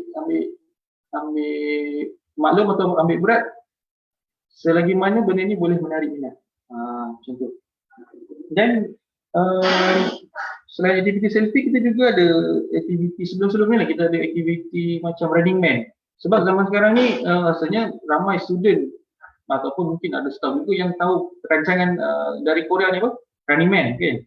So Running Man ni dia lebih kepada macam explore setiap penduduk di dalam library ni. So daripada aktiviti Running Man ni sebenarnya point daripada library ni kita nak student explore apa yang ada kat library tu. Mungkin tak ramai yang tahu library ni ada bilik ni, ada bahan ni, ada thesis, ada exam paper. So daripada aktiviti Running Man ni macam explorers ni, diorang akan lebih aktif. Maksudnya daripada aktiviti Running Man ni, diorang boleh pergi ke setiap tempat ni, checkpoint ni. Maksudnya diorang tahu apa yang ada kat library sebenarnya. Selain daripada itu, kita juga selain daripada wifi tadi tu, kita juga ada cyber cafe lah. Cyber cafe ni macam kita ada PC yang berinternet. Maksudnya set komputer yang berinternet, maksudnya yang tak ada laptop, yang tak bawa laptop boleh gunakan cyber cafe ni. Cyber, dia nama ni sebagai cyber ya. Boleh gunakan secara percuma. Selagi mana tak ada orang queue, selagi itu kita boleh gunakan tanpa ada bayaran lah. Okay. Dan selain daripada itu, mungkin lepas ni pun kita akan ada program-program yang boleh menarik minat. Maksudnya zaman sekarang time sekarang ni mungkin student belum boleh masuk lagi VSEL, tapi kita lebihkan program-program yang dalam bentuk online lah. Yang itu mungkin saya akan terangkan untuk next session soalan nanti. Tapi yang mana yang sekarang ni, cara untuk menarik minat pelajar untuk pelajar inisial ke perpustakaan adalah dengan menyediakan bahan-bahan yang menarik, bahan-bahan yang tengah trending, dan juga kita menyediakan perkhidmatan ataupun fasilitis yang memberi keselesaan dan memberi manfaat kepada orang dan memberi kelebihan kepada orang untuk datang ke library. Saya rasa itulah cara itu kita menarik minat student untuk datang ke perpustakaan. Okay. Okay, baik. Terima kasih Encik Zairil. Saya rasa itu satu perkara yang menarik ya. Kalau saya dengar sebagai student tu, saya kalau library buka, saya datang tu. Kita boleh sebab dia satu benda yang tak adalah kita datang sana untuk memang kita membaca, tapi ada satu juga platform lain untuk kita buat kat situ. Macam Alani Syahidah, dia di Facebook dia kata selfie dengan buku tu macam first step tu menarik minat dengan tajuk-tajuk yang ada, then perhaps they will be more inclined to borrow a book. Saya harapkan supaya after COVID habis dan library boleh buka, ramailah student-student dan staff-staff Unicel ni datang ke Unicel, ke library Unicel, dan boleh jumpa dengan Cik Zairil sendirilah kalau nak minta apa-apa. Okay, terima kasih Cik Zairil. Okey, untuk soalan seterusnya kepada Cik Izzuan adalah okey.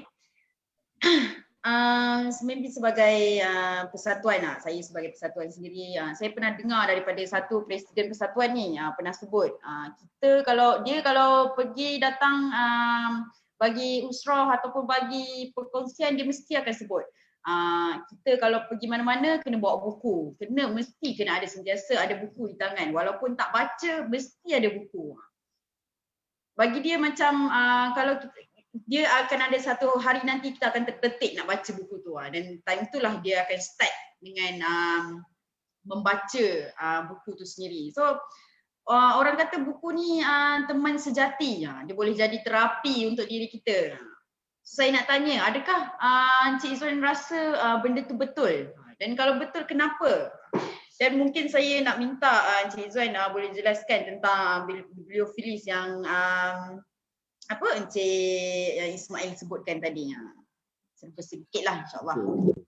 Baik, terima kasih Ainul. Saya bersetuju lah dengan apa yang disebut oleh Ainul tadi, bahawa buku adalah satu teman yang tidak pernah melukakan kita lah. Dia bila kita nak, dia datang, bila kita nak, kita boleh tinggalkan dia. Dia tak pernah mengecewakan. Bahkan ulama ada menyebut juga buku ni boleh menjadi makhluk yang hidup ataupun boleh menjadi mayat lah, makhluk yang mati. Jadi suatu benda yang signifikan dalam kehidupan satu individu.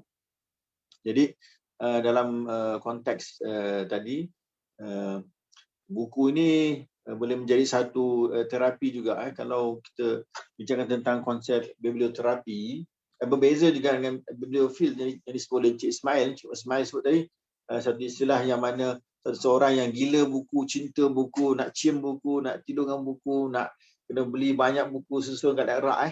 Dia boleh jadi juga kepada satu ketagihan ataupun satu sakit kesihatan mental lah, kita panggil sebagai bibliomia. Tapi kita tak nak bahaskan itu. Tapi kita nak fokus kepada biblioterapi yang mana istilahnya daripada perkataan Greek, biblion bermaksud buku dan juga terapia bermaksud penyembuhan. Jadi dua gabungan ini memberi satu makna yang signifikan, iaitu buku sebagai satu pendekatan penyembuhan. Kalau orang ada gangguan emosi, tekanan, depresi, kemurungan, rasa kebimbangan, anxiety.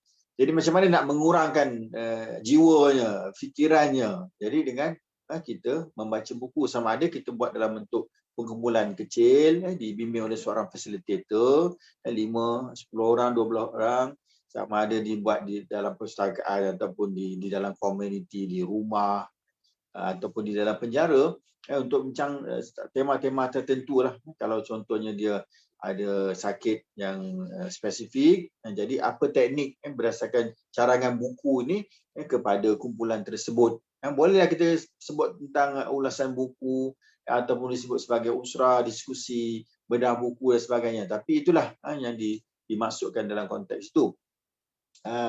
Sebab ramai orang yang mengalami trauma, orang yang kematian anak ataupun mengalami gangguan ataupun sakit yang berat. Jadi macam mana dia nak keluar daripada satu persepsi, satu pandangan yang menakutkan, yang akan menyebabkan dia rasa akan sampai kematian yang dekat, rasa nak bunuh diri. Jadi bagaimana? Jadi dengan pendekatan bioterapi ini dapatlah sedikit sebanyak membantu, bahkan ada orang yang berjaya keluar daripada permasalahan mereka.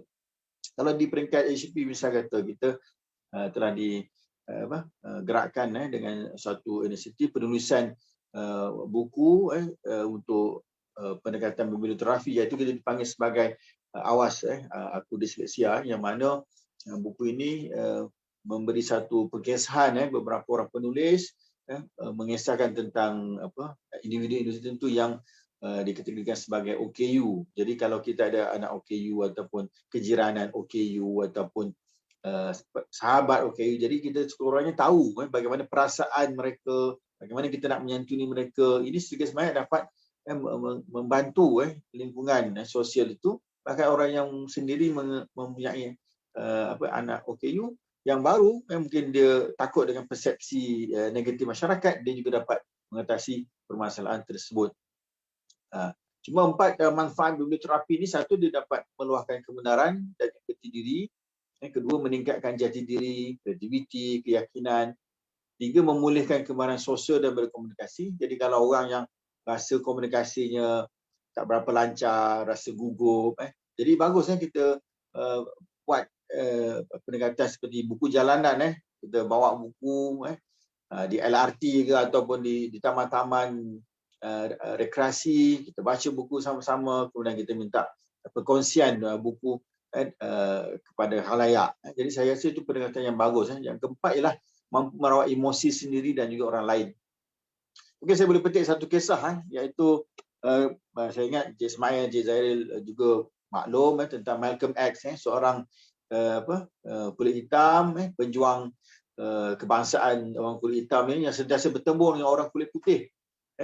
Jadi dia berubah ketika dia berada dalam penjara. Dia ditangkap, dia masuk dalam penjara kerana dia memecah masa rumah orang, ada senjata yang dia nak merompaklah.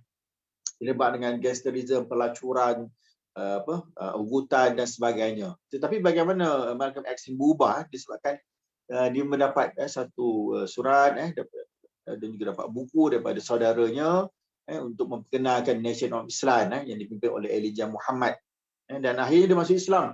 Sebab apa namanya Malcolm X? Sepatutnya nama asalnya Malcolm Little. Little itulah nama keluarga kepada tuannya, sebab keturunan orang kulit hitam ini merupakan hamba sahaya. Jadi dia kena letakkan nama keluarga, nama tuan dia. Jadi sebab tu letak X, maksudnya dia nak memutuskan hubungan kaum hamba ini dengan tuan kaum kulit putih. Jadi dia berubah sebab apa? Dia berubah sebab dia menekuni buku di perpustakaan di dalam penjara. Bahkan dia menyalin satu kamus dia salin untuk menambah kosakata penguasaan bahasanya. Dan satu lagi tokoh pada zaman Said Nursi, kalau saya kenal, tokoh ulama daripada Turki, yang mana menulis satu risalah, risalah untuk para pesakit. Buku ini pernah saya bacakan ketika saya menyantuni pesakit-pesakit HIV di White House di Batu Arang. Yang mana ketika itu kelompok-kelompok Muslim bila berhadapan dengan orang yang sakit HIV ni, biasa ada satu persepsi lah, okey, kita jangan dekat, takut berjangkit, orang ni semua kumpulan-kumpulan yang jahat. Jadi akhirnya mereka tertinggi. Siapa yang mengambil mereka? Sekumpulan orang kumpulan gereja, tempatkan mereka di situ. Sebab tak ada tempat yang nak sanggup menyantuni mereka. Jadi apa yang saya buat, saya bacakan berkala satu surat yang ditulis oleh Brigjen Sanusi dan satu buku. Bukan saja mengesankan kepada pesakit HIV tersebut, seorang Muslim, tetapi saya sendiri terkesan. Maksudnya sentiasa ada harapan walaupun orang yang telah barangkali putus harapan, tak ada orang yang nak menyantuni, keluarga telah buang.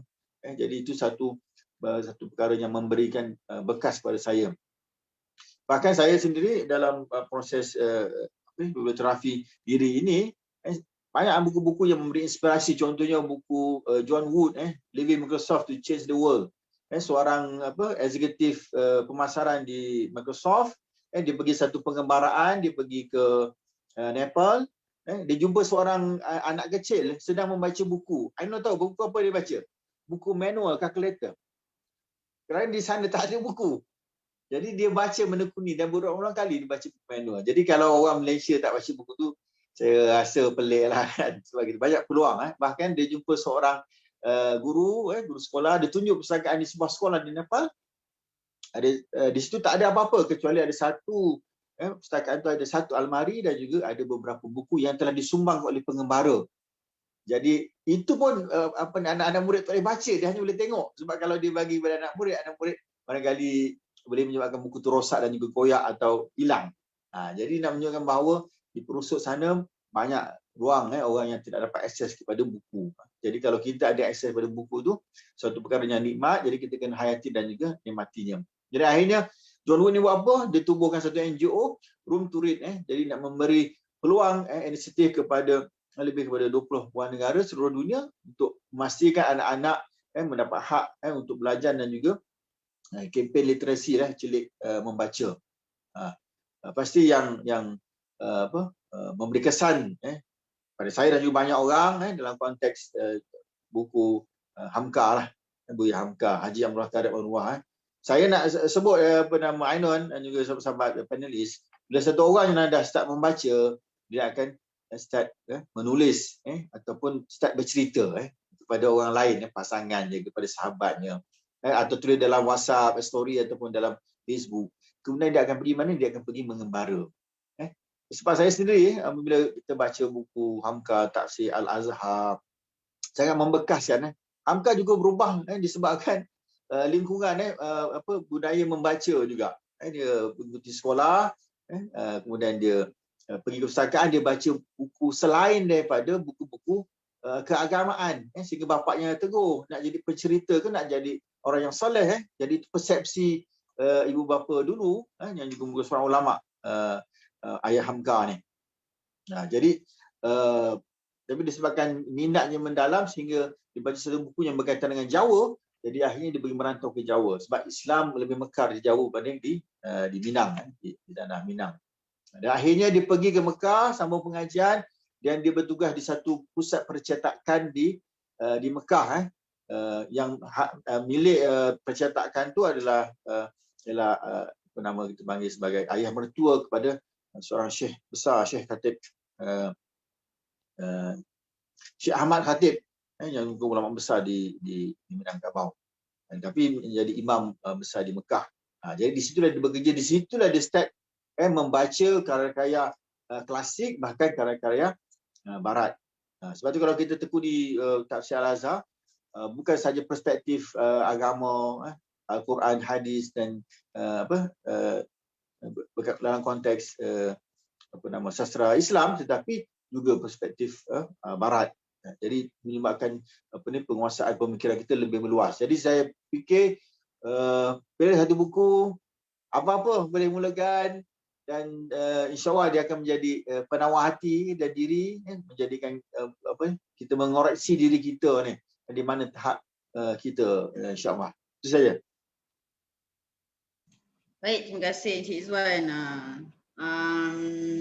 Bagi saya rasa macam kita bolehlah ikut kata Encik Izwan sendiri, kita boleh start dengan satu buku dah sekarang. Maksudnya habis je forum ni, dah kena cari buku dah. Kita nak kena ada target dah. Bulan ni kita nak ada berapa banyak buku yang kita nak habiskan dalam bulan ni. Tapi maybe bulan ni dah sikit dah nak habiskan bulan ni. So maybe kita start dengan bulan depan ke. Tapi jangan bertangguh-tangguh dah lah. Sebab membaca buku ni bagi saya juga sangat penting bila kita baca buku, kita nak karang satu ayat tu dia jadi kita ada apa orang kata kita ada idea macam mana nak karang ayat daripada buku yang kita baca tu. Okay. So kita dah hampir ke soalan yang terakhir kepada semua panel. Jadinya saya kembali kepada panel kita yang pertama. Okay, saya tertarik dengan macam mana Encik Ismail boleh menjadi seorang wartawan, maybe kerana minat ataupun kerja ataupun macam mana. Jadi saya nak tanya macam mana daripada seorang pembaca, orang kata jadi bibliofilis tu, menjadi seorang penulis buku. Dan mungkin sebagai round terakhir ni mungkin Encik Ismail sendiri boleh sharekan kepada kami, kongsikan kepada kami pengalaman menerbitkan buku tu sendiri. Silakan. Okey, tadi saya teringatlah Izwan sebut kan pasal bawa buku ke mana-mana. Saya pun terpengaruh dulu masa umur berapa, dah 20 lebih kot. Masa tu kuat zaman usrah saya rasa. Jadi usrah ni mata-mata kan. Saya boleh attend usrah di kampung lah, di rumah, sekitar rumah, tu usrah di ITM kan. Jadi betul lah fenomena tu, saya terpengaruh dengan usrah tu. Saya pergi mana bawa buku. Buku kecil lah. Saya ingat buku tu kan daripada Karachi Publication kot. Publishing house apa. Buku Abu Ala Maududi, buku Hasan Al-Banna, pengasas Ikhwan, Jamaah Islami Pakistan. Buku pergi mana bawa. Dulu tak ada shopping mall, kita panggil supermarket. Bawa supermarket pun bawa buku kecil tu. Jadi bila-bila ni baca lah sikit, kadang tak baca pun action yang lebih. Tapi orang kata semangat tu mau ada. Kan dari situlah mungkin saya rasa saya tengok, saya teringat lah duk urung buku kat mana-mana, duk bawa buku. Tak ada beg apa, pegang yang buku. Pegang buku, buka sikit baca lah. Kadang-kadang terasa lapak nak kena tarik lah, pergi masuk restoran mamak, kena sikit, ada sikit baca buku. Kan. Lepas tu saya ingat Malcolm X kan. Saya ada pembacaan kan. Buku dia autobiografi ke? Autobiografi atau biografi? Sebab kalau autobiografi makna interview masa dia hidup. Saya tak silap. Tapi dalam tu saya dah baca, dia masuk penjara kan, dia hafal dictionary daripada A to Z. Ketakjuban dia punya tengok dictionary dia sampai hafal. Ada satu level tu dia boleh hafal dictionary dan dia tahu semua falsafah Greek.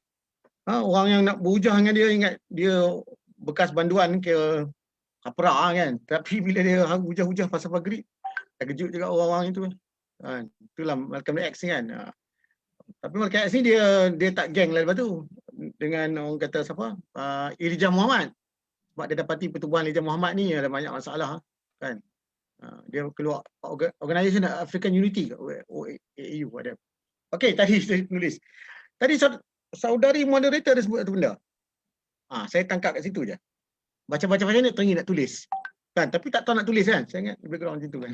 Okey. Ni campak pengalaman saya sikit kan.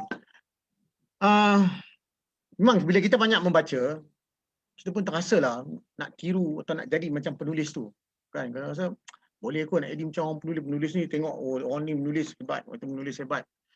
Ada terasa sikit kan. Kita jangan fikir apa tu kita nak menulis perfect.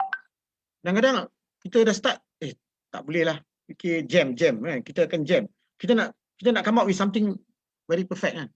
Kalau kita fikirkan nak jadi perfect, tak jadi. Forever you tak boleh menulis. You kena apa yang tak perfect you kena campakkan. Aku nak lantunkan di skrin komputer. Saya ingat dulu saya ini ada dua fasa. Saya melalui satu fasa typewriter dan satu fasa baru masuk desktop. Jadi saya buat assignment dulu semua dengan typewriter. Sampai dekat nak grad tu barulah ada desktop dalam komputer lab. Dulu mana ada desktop dia pun kita mana mampu beli kan. So saya kekok kat situ sebab bila nak start tu sama ada typewriter atau menggunakan desktop tu, ialah saya nak tulis perfect. Saya nak tulis sekali perfect. Kan? Itu jadi masalah. So kalau you nak start menulis kan, you cakap ayam tak apa. Kan? Katalah you dah baca, katalah you baca pasal COVID lah, you baca pasal COVID. You good reading in COVID, you nak tahu semua. Tiba-tiba ada satu isu tentang, katalah related with psychology, COVID psychology kan. Tapi you nak menulis. COVID psychology tu nak menulis. So, you terangsang nak menulis. So the first thing, ialah you mencari bahan lah. Cari bahan. Apa kaitan dengan COVID psychology ni? Kan, psikologi COVID mungkin pada orang Malaysia. You tulis saja. Apa yang dalam fikiran you, you campak je. Tulis tu. Yang tak ikut nahu ke, tak ikut apa pun tak apa.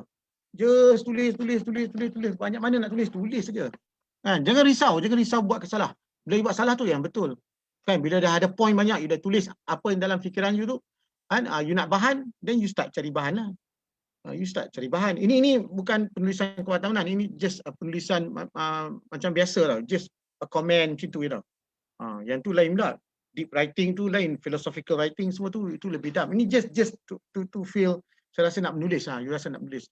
So you start lah tulis kan. You tulis tengok yang you rasa tak betul tak apa. Just write. Then you cari bahan masuk. Apa bahan you perlukan? Katalah kesan psikologi terhadap wabak COVID kan. Kesan psikologi tu kan. So you tulis apa fikiran you tu. Tulis dan you tengok bahan-bahan yang ada. Misalkan psikologi nombor 1 apa, nombor 2 apa kan. Dan you masuk tu semua, you dah ada dah. Tak apa. Cuba tengok tulisan orang lain macam mana. Bukan kita nak copy, bukan you copy, bukan you plagiarize. You nak tengok corak penulisan orang lain macam mana. Sebab when you tulis, you tak ada style lagi. You tak kenal style pun, you tak tahu style. Sebab style tu tak ada kat you. So you kena tiru style orang lain. Tiru style saja, bukan tiru penulisan dia semua, ambil semua dan you delete kata nama you. Itu tak boleh. Itu dosa dalam penulisan tu. Itu panggil dosa dalam penulisan. The sin of writing ialah plagiarize. Dosa nombor 1 ialah plagiarize. Itu tanggungjawab lah you nanti. Kalau you tak nama you kan. Penulisan orang you tak nama you. Itu dosa besar dalam penulisan. So you tengok style macam mana. You tengok contoh-contoh orang yang tulis COVID dan kesan psikologi contohnya. So you tengok tu, so you tengok style ni you suka. Then you adapt sikit, ambil sikit. Style ni maksud macam ni. Adakah orang tu mula menulis secara naratif dulu? Naratif maksud dia membuka cerita. Dia buka cerita tentang situasi satu kes di rumah, apa kesan psikologi. Dia buka cerita macam tu. Itu style orang menulis. Ada style pula orang menulis perenggan pertama, dia style angka tu. Dia bagi angka, dia dapat angka daripada pertubuhan-pertubuhan yang berkaitan dengan psikologi ni. Angka kesan COVID di Malaysia. Angka dah banyak. Dia kejutkan dengan angka. Itu style masing-masing tulis. Kan? Atau style dia tulis pandangan you terus masuk. You berjumpa dengan satu kes ni, tapi you cerita. Bukan you buka naratif. So ini bergantunglah. Style mana you minat? You tu ambil cara. Sebab you kena copy style sebelum you nak ada you punya own style. Then you start lah tulis tu kan. Tu you masuk bahan. Katalah kesan nombor 1 apa, you nak buat ni lah. Kesan nombor 2 apa. Then you start writing semua. Lepas tu baru you reread, you edit lah. You baca dan sesuaikan. Nahu dia, apa pentung dia, adjektif dia, apakah you perlukan ejaannya. Then you start. Then kalau nak tulis dekat, you nak hantar kat majalah apa, sekarang senang. Sekarang email aja. Kan dulu saya hantar melalui surat, seminggu nak sampai. Nak hantar kat Dewan Budaya, seminggu sampai. Baru keluar tak tahu lagi. Dah keluar, baru macam kata deadline ni 15. Kata dewan ni 15 deadline. So saya nak hantar ni sama ada minggu terakhir, katalah this is May kan. Okay. May 15 is the deadline. So kalau saya artikel saya kena hantar end of April sebelum 14 Mei. Kalau dulu saya hantar tuan sebab saya ukur dulu pakai surat. Sekarang minta tekan je kan. Dulu saya pakai surat saya hantar tu. So kita tak tahu keluar tidak. Beli, keluar tu belilah. Bila beli tu bila dia tulis oleh Ismail Hashim Yahya. Dia tulis macam tu, you nak cerita satu dunia lah. Saya punya first byline tu masa saya kerja Business Time. Muka depan tak tu dapat. Muka depan bawah lah. Tapi muka depan satu dunia. Oleh tu berbangga lah. Nak cerita satu dunia. Satu dunia kata saya ni boleh tulis. Jadi byline tu penting. Bukan kita nak megah. Bukan kita nak tunjuk ke orang. Tapi kita rasa apa kita tulis tu nama kita tercatat kat situ kan. Lama-lama kita dah biasa tak apalah. So saya ringkas lah sebab ini kena masuk bengkel nak cerita panjang. Sini saya ringkas lah. Style macam itulah. you jangan tunggu perfect, tulis je, campak apa pun, hentam yang masuk. Lepas tu baru you masuk facts tu then you olah. Dan tengok style orang sikit macam mana. Dan you kena equate lah dengan ejaan. Penulis kan kalau you hantar dekat penerbitan, jangan buat ejaan yang mistake. Mungkin grammatical boleh, dia pun akan betul lah, tapi tengok jangan banyak sangat. Tapi kalau buat ejaan mistake, that is tiada maaf bagimu. Tiada maaf bagimu. Filem apa tak ingat dulu, filem Melayu. So itulah ringkasannya ni, panjang dulu cerita ni, tak habis ni. Itulah yang saya boleh katakan. Terima kasih. Baik, terima kasih Encik Ismail. Dulu saya pernah, saya memang minat baca novel. Dulu saya pernah lah ada satu blog sendiri. Apa-apa yang saya baca, apa-apa yang saya rasa macam kita blog tu asalkan diary lah kan. Tapi setakat hanya di situ sajalah. Saya tak ada ke depan lagi lah. Maybe insyaAllah satu hari nanti, mana tahu ada idea dan saya start baca buku. Maybe satu hari nanti mungkin ada satu artikel ke, kita tak tahulah, insyaAllah. Baik, terima kasih Encik Ismail. Okey, untuk Encik Zairil.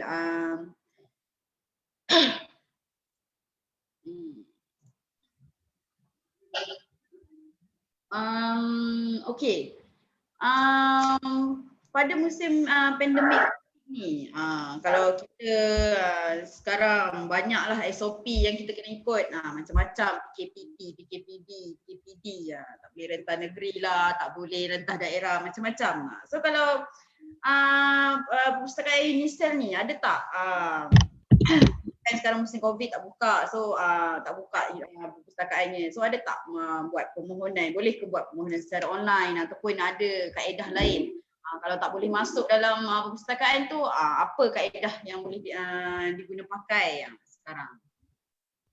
Okey, pada mula pandemik COVID ni mungkin ada satu tamparan hebat lah mungkin. Yalah, daripada kita boleh buka library macam biasa, terus kepada kita tutup untuk user. Terus sekali kita banyak kita tukar servis-servis kita yang maksudnya servis yang fizikal, dan untuk fizikal kita beralih kepada online lah. Antaranya servis-servis yang kita online kan, antaranya adalah pinjaman buku, pengulangan buku. Okey. So untuk pinjaman buku ni kita lebih menyuruh kita punya pelanggan kita untuk pinjam secara online, maksudnya diorang akan mengisikan form buku apa yang diorang nak melalui form yang kita dah buat khas untuk online, dan kita akan cari buku tu, sama ada buku tu dia akan ambil dekat postguard ataupun kita boleh post. Yang terbaru ni kita boleh post buku tu ke customer kita atau ke pelanggan kita. Contoh, maksudnya yang post ni adalah di luar Lembah Kelang lah, maksudnya mungkin di negeri-negeri lain. So kita akan post buku tu ke alamat dia. Okey. Ni yang servis yang terbaru lah yang kita sediakan untuk user. Selama mana ada orang tak boleh nak datang ke library, tak boleh nak merentas daerah, tak boleh nak merentas negeri. So antara servis kita adalah untuk peminjaman melalui pos. Diorang apply melalui online dan kita akan hantar buku tu melalui pos. Okey. Dan pemulangan pun diorang kena post semula lah ke kita. Okay. Yang mana-mana yang student yang duduk di Lembah Kelang, maksudnya berhampiran dengan Shah Alam ataupun berhampiran dengan Kuala Selangor, diorang boleh ambil buku tu di postguard. So setelah kita akan pergi ke postguard dan akan berikan buku tu lah. Sebab yelah, sebab kita tahu diorang tak boleh nak masuk lagi ke kampus. So kalau diorang dah masuk, kita akan menganjurkan untuk datang ke library seperti biasa. Dan tapi untuk sekarang pandemik ni, kita follow apa yang pihak atasan keputusan daripada pihak atasan, sama ada boleh masuk atau boleh masuk, kita akan sesuaikan servis kita ni kepada pelanggan-pelanggan kami lah. Dan selain daripada tu, kita juga dalam masa daripada tahun lepas sehingga daripada 18 Mac tahun lepas sehingga sekarang ni, kita memperbanyakkan bahan-bahan dalam bentuk elektronik, iaitu lebih kepada buku-buku, lebih kepada e-book. Maksudnya e-book ni yang e-book yang bertopik atau bertajuk yang berkenaan dengan kita punya program-program dalam Malaysia ni sendirilah. So daripada tahun lepas sehingga ke hari ini kita ada sebanyak 5,239 buah e-book yang student boleh pinjam melalui kita punya sistem lah. Yang ini senang, just tengok dekat kita punya web pack dan mana-mana yang ada dalam bentuk e-book boleh ambil dalam bentuk PDF lah, ada masalah. Dan selain daripada tu, kita juga ada, sebelum ni kita ada kelas literasi maklumat, maksudnya kelas secara fizikal lah, maksudnya student akan book kelas tu, kita akan ajar dalam kelas ataupun ajar dalam kelas di fakulti ataupun datang ke library sini kita akan ajar. Dan pada masa pandemik ini kita tukar kita punya medium ni daripada physical class kepada online class lah. Rasanya persyaratan pun sekarang banyak lebih kepada online class, betul. Dan kelas-kelas ni pun kita mungkin satu benda yang baru, maksud kelas online ni satu benda yang baru.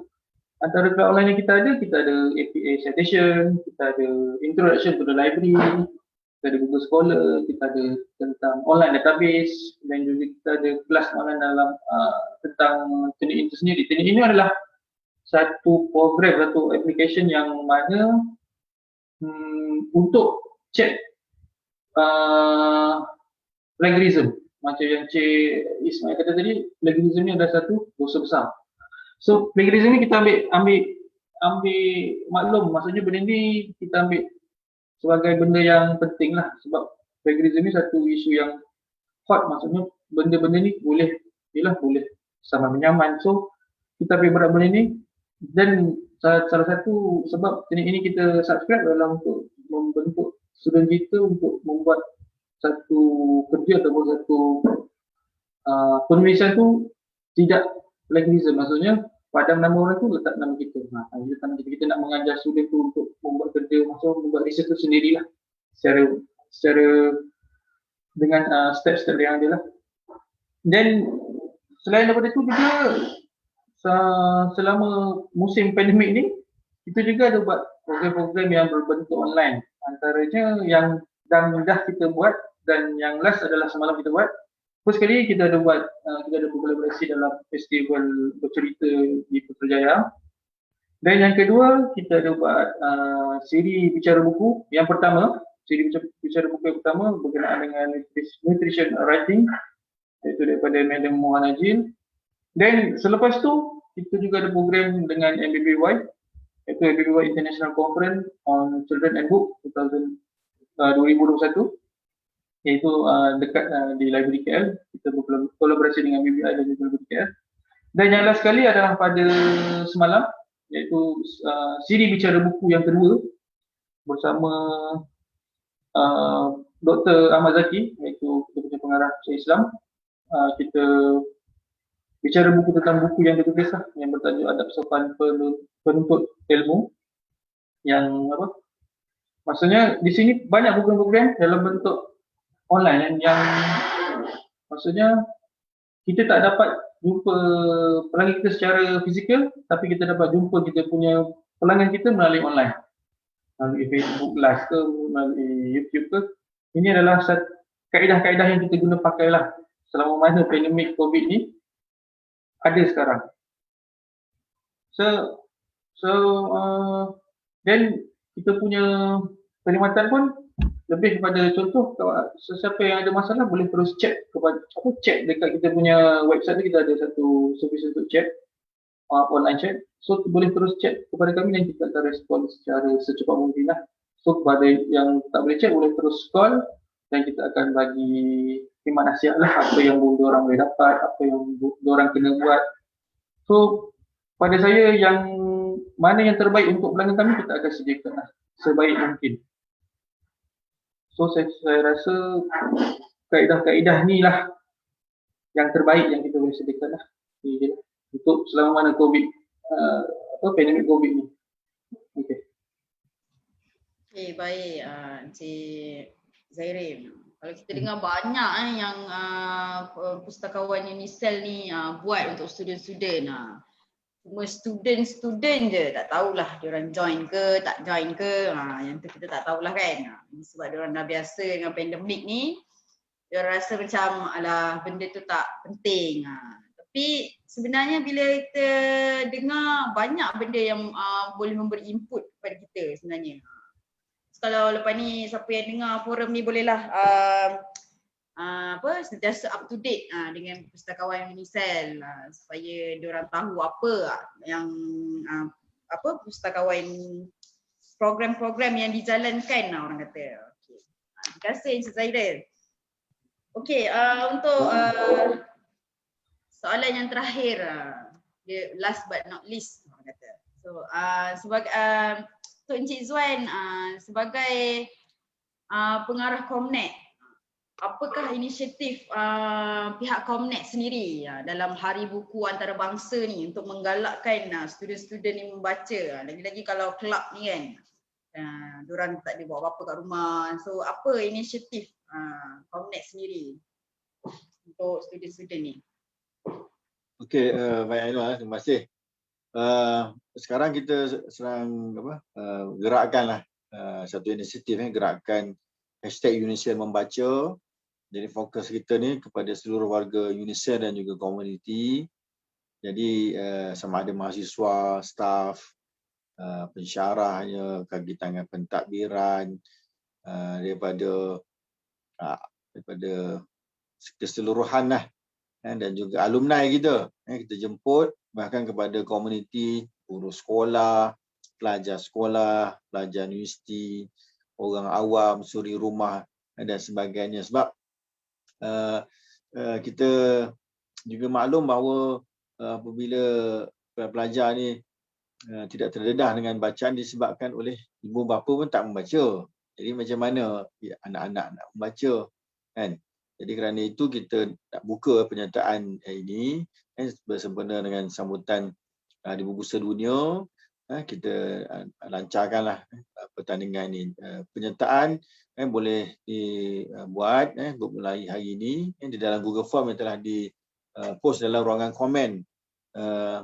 Di mana formatnya mudah saja. Kita minta para peserta untuk memilih satu buku dan dia perlu mengulas lebih kurang tidak lebih 10 minit sebagai satu teaser kepada masyarakat kat luar sana untuk mendorong mereka terus membaca karya-karya yang barangkali buku tu ada di perpustakaan Unicell atau di perpustakaan Selangor atau di mana-mana lah perpustakaan peribadi.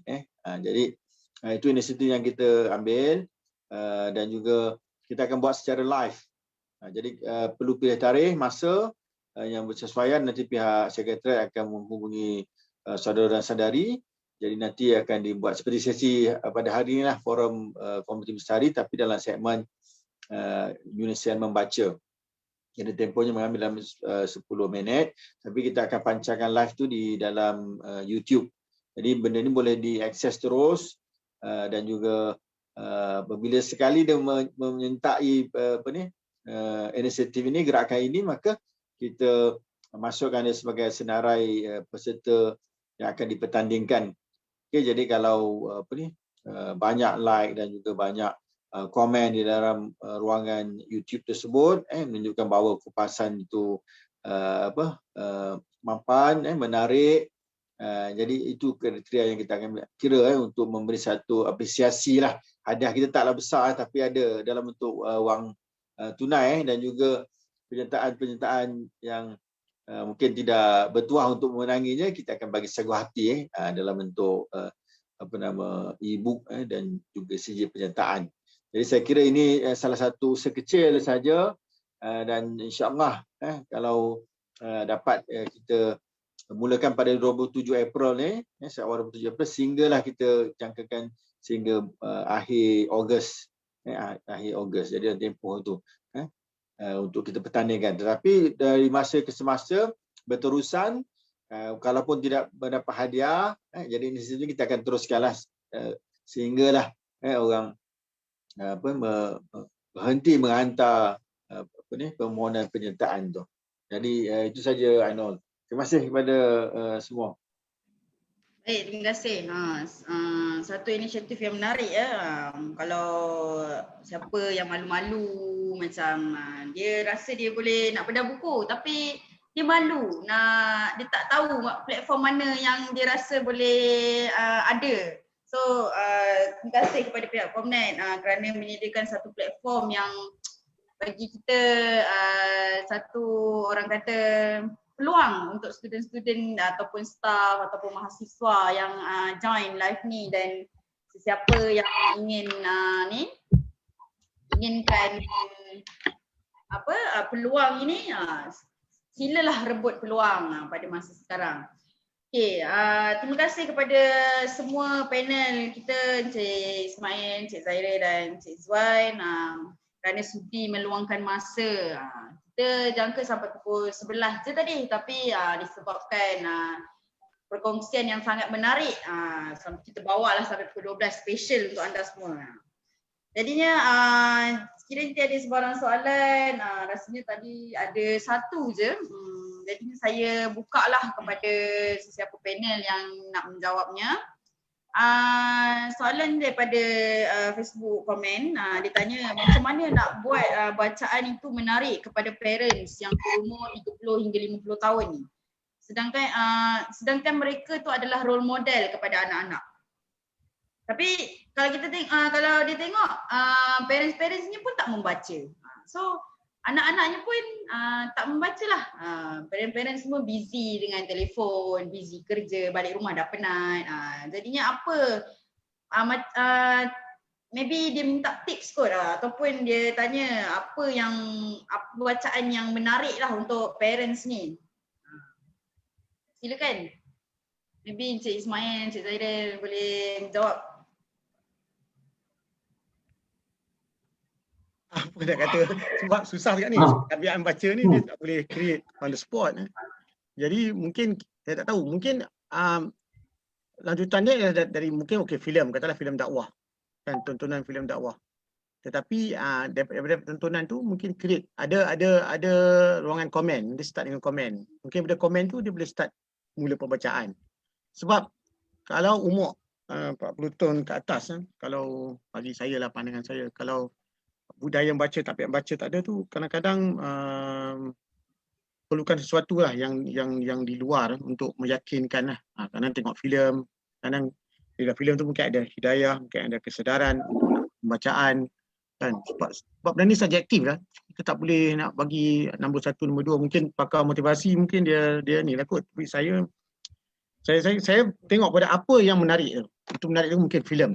Atau apa-apa yang ada online. Mungkin ceramah ustaz. Kadang-kadang ceramah ustaz di YouTube tu boleh membuka minat untuk lanjutan, untuk belajar dari segi agama. Mungkin kita tengok ceramah ustaz tu menarik dan ustaz tu cadang buku-buku, kitab-kitab. Mungkin dari situ parents atau sesiapa yang tu boleh merasakan mungkin kena mendalami lagi, mungkin kena mendalami. Itulah start, mungkin pergi dengar kuliah ke di masjid kan. Daripada tengok YouTube yang mana nak dengar kuliah di masjid, daripada kuliah kadang-kadang ada kitab-kitab yang dibaca dan start membeli, start mengikut. Ada masanya dia cara macam tu, minat baca tu. So terpulang. Saya tak ada satu spesifik guideline lah. Itu sajalah pandangan saya, itu je lah. Terima kasih. Okey, terima kasih. Saya harap menjawab soalan Alani Syahidah. Okey, terima kasih kepada semua panelis kerana sudi meluangkan masa. Jadinya kita berada di penghujung ni. Mungkin saya nak tambah sikit. Saya nak cadangkan buku, satu buku yang tulis oleh Profesor Dr. Zaini Ujang. Judulnya Membaca, Motivasi dan juga Kaedah. Ini satu buku panduan bagaimana untuk membaca. Sebab kita dah belajar membaca ni alif bata ABC 1 2 3 kan. Tapi sebenarnya barangkali kita tak didedahkan sebenarnya macam mana teknik nak membaca. Sebab baca kadang-kadang tak faham-faham kan. Kadang dah baca dah faham, lepas tu lupa sebab kita tak kongsikan. Lepas tu kita tak tulis. Jadi ada pelbagai teknik, ada yang speed reading. Kalau benda ni boleh diperkembangkan di peringkat universiti ataupun siri-siri latihan. Jadi saya ingat mungkin boleh meningkatkan lebih ramai orang suka membaca. Dan cara pemilihan buku tu yang pertama kena tahu tujuan membaca tadilah yang tadi kita telah kongsikan sedikit tips untuk memupuk minat orang membaca. Kalau ada buku-buku itu dia tulis sehari satu hadis, satu hari satu kisah, jadi mungkin boleh baca bersama-sama dengan anak-anak sebelum tidur. Dan boleh tanya juga minat anak-anak, macam anak-anak saya sendiri dia suka baca komik kan. Jadi kita mulakan dengan apa yang mereka minat lah kan, baca komik. Dan sekarang dengan ada audiobook dan juga ada podcast. Jadi banyak juga ulasan-ulasan buku yang kita boleh mendengar dan ikuti melalui YouTube dan juga podcast. Dan menariknya dia punya kelajuan audio tu boleh dipercepatkan. Jadi mungkin daripada 10 minit dia boleh jadi dalam 5 minit. Jadi kita mendengar benda-benda yang kita nak dengar pada awalnya supaya kita dapat satu dorongan dan tidak rasa bosan. Jadi bila baca satu buku tak sebenarnya kita baca buku daripada kulit ke kulit. Kadang-kadang kita dibaca berdasarkan chapter atau petikan yang menarik minat kita lah. Jadi tak semestinya kita mulakan dengan buat. Dia step by step lah. Itu je. Baik, terima kasih. Okay. So saya rasa dengan Cik Izwan memberikan pandangan tadi adalah yang terakhir untuk kita punya forum pada hari ini. So untuk para peserta jangan lupa untuk mengisi borang Google Form di ruangan komen dan juga borang jadual review buku di ruangan komen tu. So saya buka kepada panel lah sekiranya ada apa-apa orang kata nambahbaikan ataupun apa-apa yang ingin dikongsikan sebagai kali terakhir. Kita tak tahu bila lagi kita boleh jumpa dan kita tak tahu bila lagi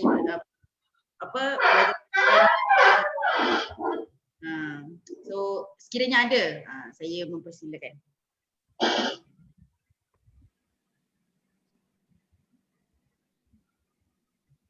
Saya nak ucapkan terima kasih je lah kerana menjemput saya ke forum ini dan juga terima kasih sekali lagi kepada Cik Izwan, kepada Presiden Komnet. Saya harap dapat menyertai lah pada masa depan dalam forum-forum akan datang. Itu ialah selamat berpuasa dan selamat bersolat Jumaat. Baik, insya-Allah. Terima kasih. Okay. Terima kasih kepada Encik Ismail, Encik Zairil, Cik Izwan. So kita harapnya para peserta yang join hari ini dapat banyak input lah. InsyaAllah macam apa yang saya dapat lah, insyaAllah. So kalau pustakawan lepas ni kalau dah buka, kita boleh serbu ramai-ramai pergi pustakawan. Jangan kita biarkan, jangan kosong pustakawan tu. Kita bagi pupuk minat membaca tu lagi mendalam. Okay, so jadinya saya akhiri forum ini dengan tasbih kifarah dan suratul ais.